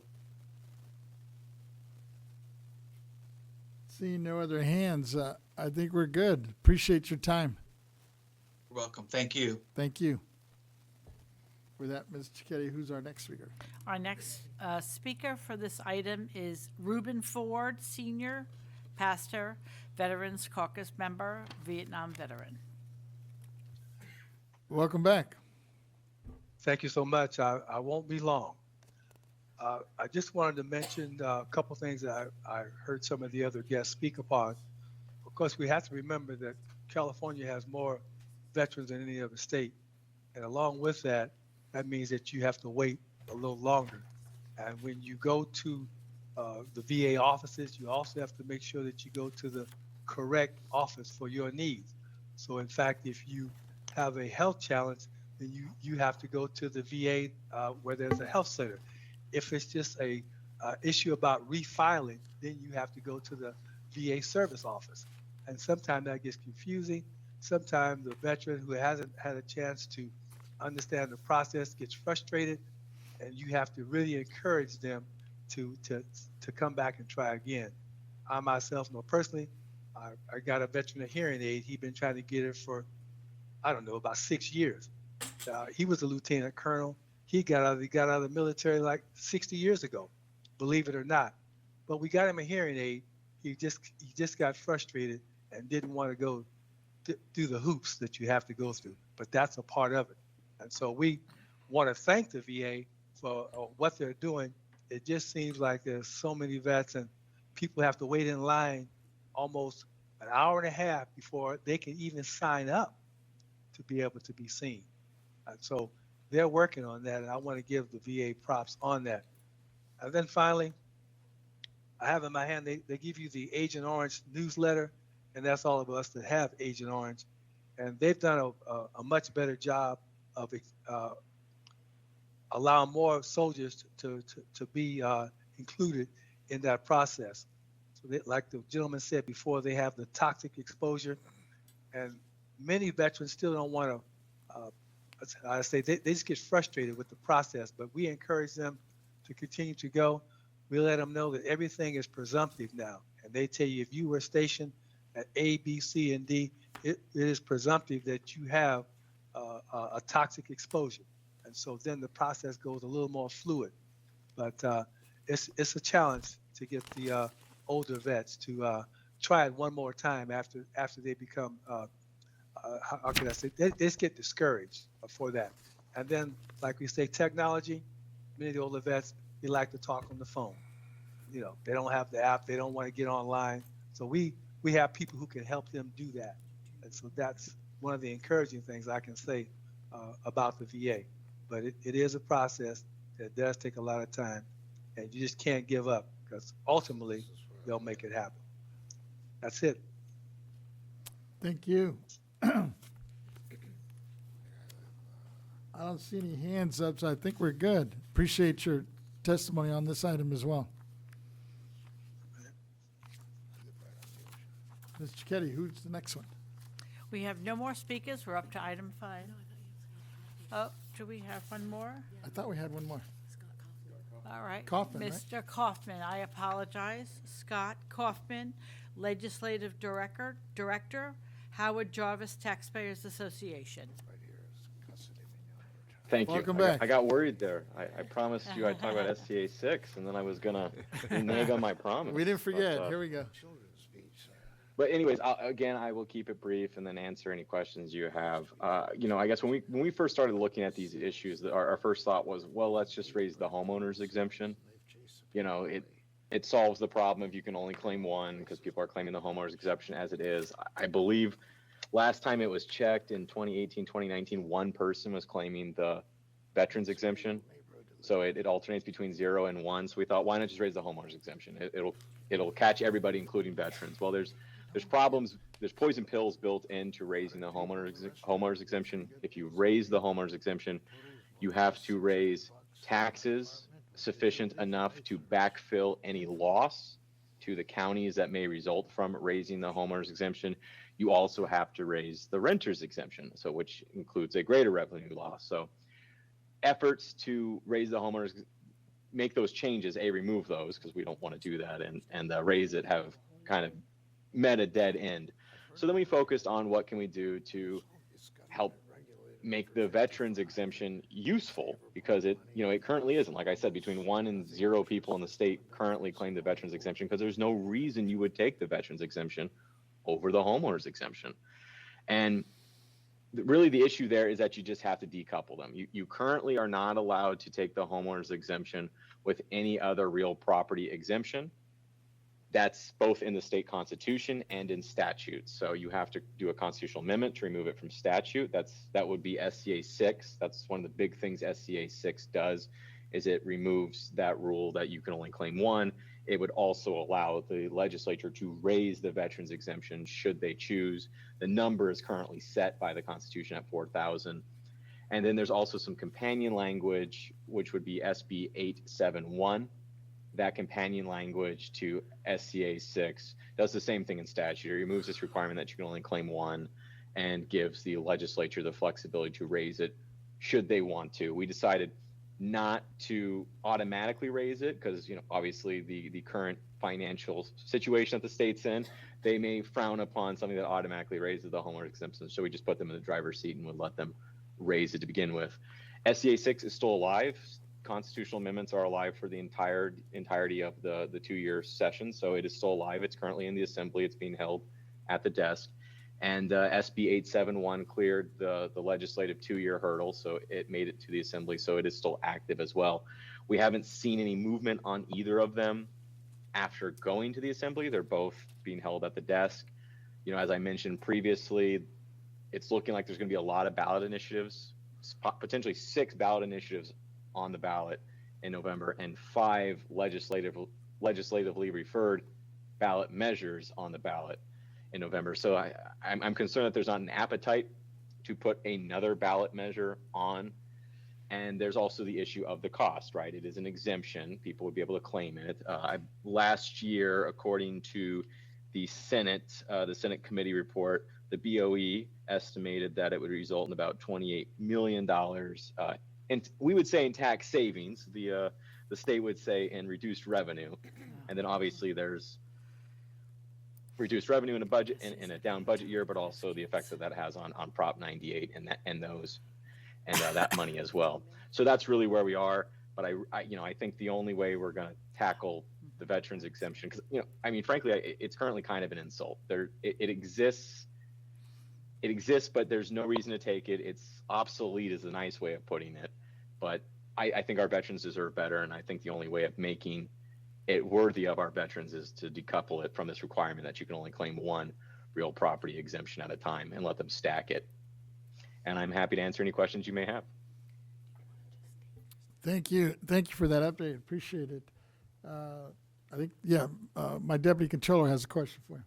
Yes, I want to thank you for your presentation. I just had a quick comment. I have to think that that one military exemption that was claimed had to be some type of blip or misinformation for that to even happen. And I really appreciate you coming on board because you gave us a lot to think about in regards to stacking those exemptions too. So that would be outright $12,000 if I'm correct. And I'm sure that will be very good help to homeowners that are veterans. Thank you. Yes, Yeah, Member so- Gaines, Vice Chair, has a question for you. Just a comment, just want to thank you for clarifying SCA 6 and what that may do. It sounds like there's enough flexibility in it, the way you're presenting it, that the legislature could act in the future when our finances are stabilized, given our current deficit. We hope so. It made it through the Senate, so there is clearly an appetite for doing something about the veterans exemption. It's just, with the current budget deficit, I think everything's kind of been put in a holding pattern while they figure out, exactly how big the deficit is and what to do about it. Yeah, well, thank you, appreciate it. Yeah, I wanted to thank you too, Mr. Cobb, for your remarks. I just had one quick question. I noticed that your organization has generally supported increasing the renter's credit to provide financial relief for low-income and middle-income renters. Do you have any recommendations for housing veterans who are homeless or unable to rent and need supportive housing? I would have to think more on that. That's not something that we've typically thought of. I mean, obviously, we're happy to support any potentially support any initiative that comes our way. If you have anything in mind, I'd be more than happy to discuss it with you. But nothing comes to mind at the moment. But I will dig into that and see if we can come up with some solutions for you. Appreciate it. And thank you for your time. Thank you. With that, Ms. Cicchetti, I believe that's Okay. it, no? Yeah, but before we go to the wrap-up and the next steps, I want you to, just for the record, we have no public comments. We have no one in the audience. We have no written comments, and there is no one on the AT&T line. So just wanted to put that up for the record. And then we go to item 5, which is the wrap-up and next steps. In closing, let me start, and then I'll turn it over to the members to see if there's any other comments. I just want to express my appreciation for everyone who participated in this work group today. Based on your input, I think we know we have a sense of what the priorities should be for this year and maybe part of next year, and that what we can focus on in the meantime. I wanted to just thank the speakers that we had on today, Mr. Castro, Reverend Forward, Mr. Zenner, Mr. Kaufman, and I hope I'm not butchering this, Mr. Gotiai, and Mr. Espinosa, for taking time out of your schedules to engage and provide valuable information both to the board and to the public, especially veterans and homeowners. And with that, let me turn to the members and see if we have any closing remarks. Vice Chair Gaines. Yeah, could I make a couple of Sure. inquiries? Just ask some questions of our team here. And I was wondering if I could get some clarification on what the BoE's responsibilities are with regard to Prop 1. So in the event that Prop 1 passes, what would we be tasked with as the Board of Equalization?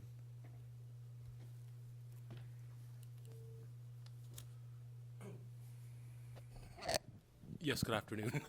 For the record, again, David Young, Deputy Director of the Property Tax Department. If Prop 1 were to pass and they were able to build some of that supportive housing, either for veterans or the homeless or anybody that fits within that program, depending, our responsibility would be to figure out how much of that, if any, are taxable. Either one, they would either fit in as government-owned property and therefore not taxable, or whether they would be applicable to, they could fit into the welfare exemption. If it's a charitable organization, they fit the parameters of that, and their use is for that type of charitable purposes, housing the veterans or somebody of a lower income category, then we would be once again providing the technical support. And if it is a welfare exemption, we would also administer that portion of it, issuing the OCCs, reviewing their qualifications. Okay, would we have to provide guidance to the county assessors on this? Yes. It'd be similar to, in some way, similar to Prop 19? Yes, very much so. In terms of what, we'd have to Yeah. figure out how you implement what Right. statute in terms of how it actually functions. Right. Yeah, okay. Yeah. Thank you. Guidance, rulemaking, assessors handbooks, LTAs, possibly welfare exemptions. Okay, great. And are there any other tax credits or exemptions for veterans? So far, we've already covered the regular veterans, the disabled veterans. There's 2 levels there: the regular disabled and then the low-income disabled Okay. veterans. And then there's also one for veterans organization, which Mr. Member Vasquez talked about. That was initially in this, but not discussed in this work group session. Wonderful. Okay, that's great. And then I've got a question for Peter Kim through the executive director, if that would be okay. Yes, if I could.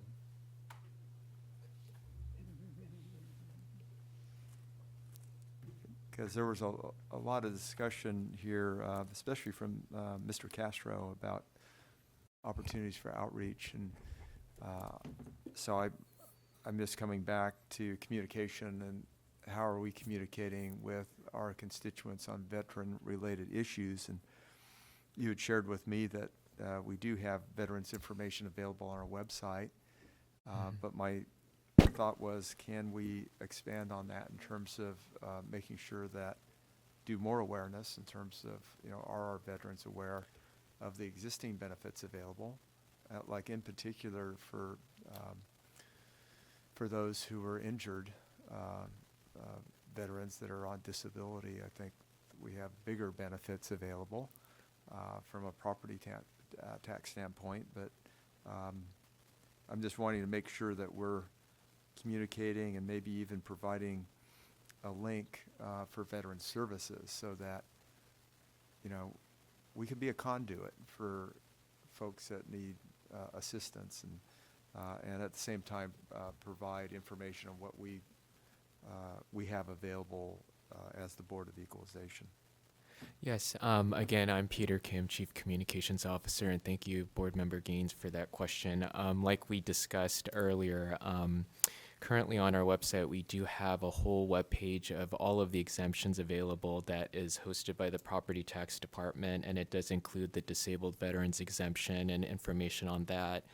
I did want to share with the board that our Taxpayer Rights Advocate Office, Lisa Thompson, she actually recently published a whole information sheet on this disabled veterans exemption for that purpose to ensure that our disabled veterans are aware of what the benefits are available to them depending on their eligibility.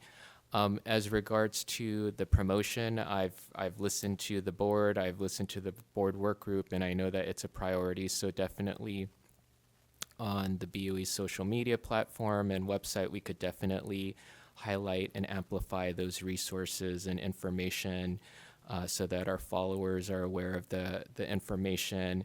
And of course, the board members also have their individual websites. And so if each board member would like to highlight and amplify those resources and additional resources for veterans, your websites are also available to be used to highlight and provide those resources as well. Wonderful. Hopefully that answers your question. Yeah, that does. And I just want to thank Member Vasquez for bringing this forward again and highlighting what an important issue this is and how it relates to the BoE and how we can help, and also Chair Lieber for vice chairing this event with you, or this hearing with you. Thank you. Yeah, I appreciate it. It's a daunting task, and I know when we first started this thing, we didn't realize how little we were able to do because of these restrictions. So, but it sounds like there's some movement, at least on the legislative part, where they're looking at, I guess, hopefully this ACA 11 goes through, that would support some changes here moving forward. And the other big one, I noticed there are several other members. Well, I know Senator Archuleta has been looking at some of these things that would hopefully be helpful to some of these veterans. So looking forward to some of the recommendations and seeing what we could do to improve the situation. I mean, it's kind of hard when you listen to this fellow, Mr. Espinosa, you know, here, this guy serves our country and he loses his older brother to this, and you forget, you know, some of these folks that are high ranking, you know, who do they turn to? You know, I guess the pride kind of sets in, they don't want to share it with somebody lower ranked, but in the absence of that, they end up taking their lives, right? But with that, if there's any other closing remarks, yeah, it looks like Deputy Controller has one here. Yes, I just want to, on behalf of the Control, to extend my appreciation to you, Co-Chair Vasquez, Co-Chair Lieber, Vice Chair Gaines, Member Schaefer, the Executive Director, and the entire staff and agency here sticking it out with us today. We feel like we're making progress on some incredibly important topics. I'm also really, really happy to hear that there's an action plan here at the Board of Equalization in regards to Proposition 1. We see how much that is affecting our veterans, and some of our veterans are awaiting the results of that as we are too. So I'm just incredibly encouraged and inspired by the progress today, and looking forward to what's to come. But it's an all hands-on-deck approach here, and I think it's a collaboration of all three levels of government, from the federal to the state here, and our local partners as well. So thank you, thank you, thank you, and happy first day of spring, everyone.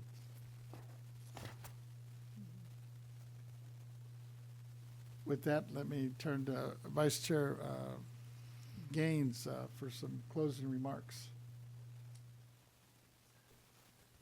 Yeah, I just wanted to thank you again for bringing this issue forward, and I think there's opportunities for us to provide assistance for our vets, and I look forward to looking at how we can implement these based on legislation that is moving through currently, and I know we'll be revisiting this on several different levels, but certainly in the event that Prop 1 passes, we'll have another level of responsibility in making sure that we're implementing that initiative. So, thank you.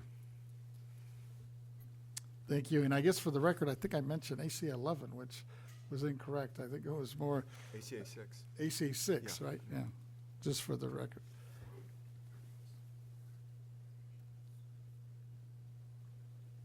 And with that, let me turn it back to my vice chair, because I think that closes it out, and I think we have to officially close this out, or no? The work group, yes. Yep, you have to, yeah. For the work group, right? Yeah, I Go ahead, Vice. did want to just take an opportunity before we adjourn to recognize Yvette Stowers, who's having a birthday coming up on, aren't you? Yes. On the 26th. So we're very excited about that. Another year of life, right? That's a beautiful thing. And then, of course, Member Schaefer, who will be celebrating his birthday on March 25th. So we're looking forward to that. And that will be your 86th, right? All right. And if I could just throw in my brother Peter, his birthday's on March 24th. So we got March 24th, March 25th, and March 26th covered here. So on that note, we will adjourn the workshop. Thank you. And the time is 4:39. Oh my gosh, that's wonderful. Yeah, absolutely. If you'd like a cupcake, it's going to be in the room here to the side of the hearing. Thank you. Got to get a cupcake.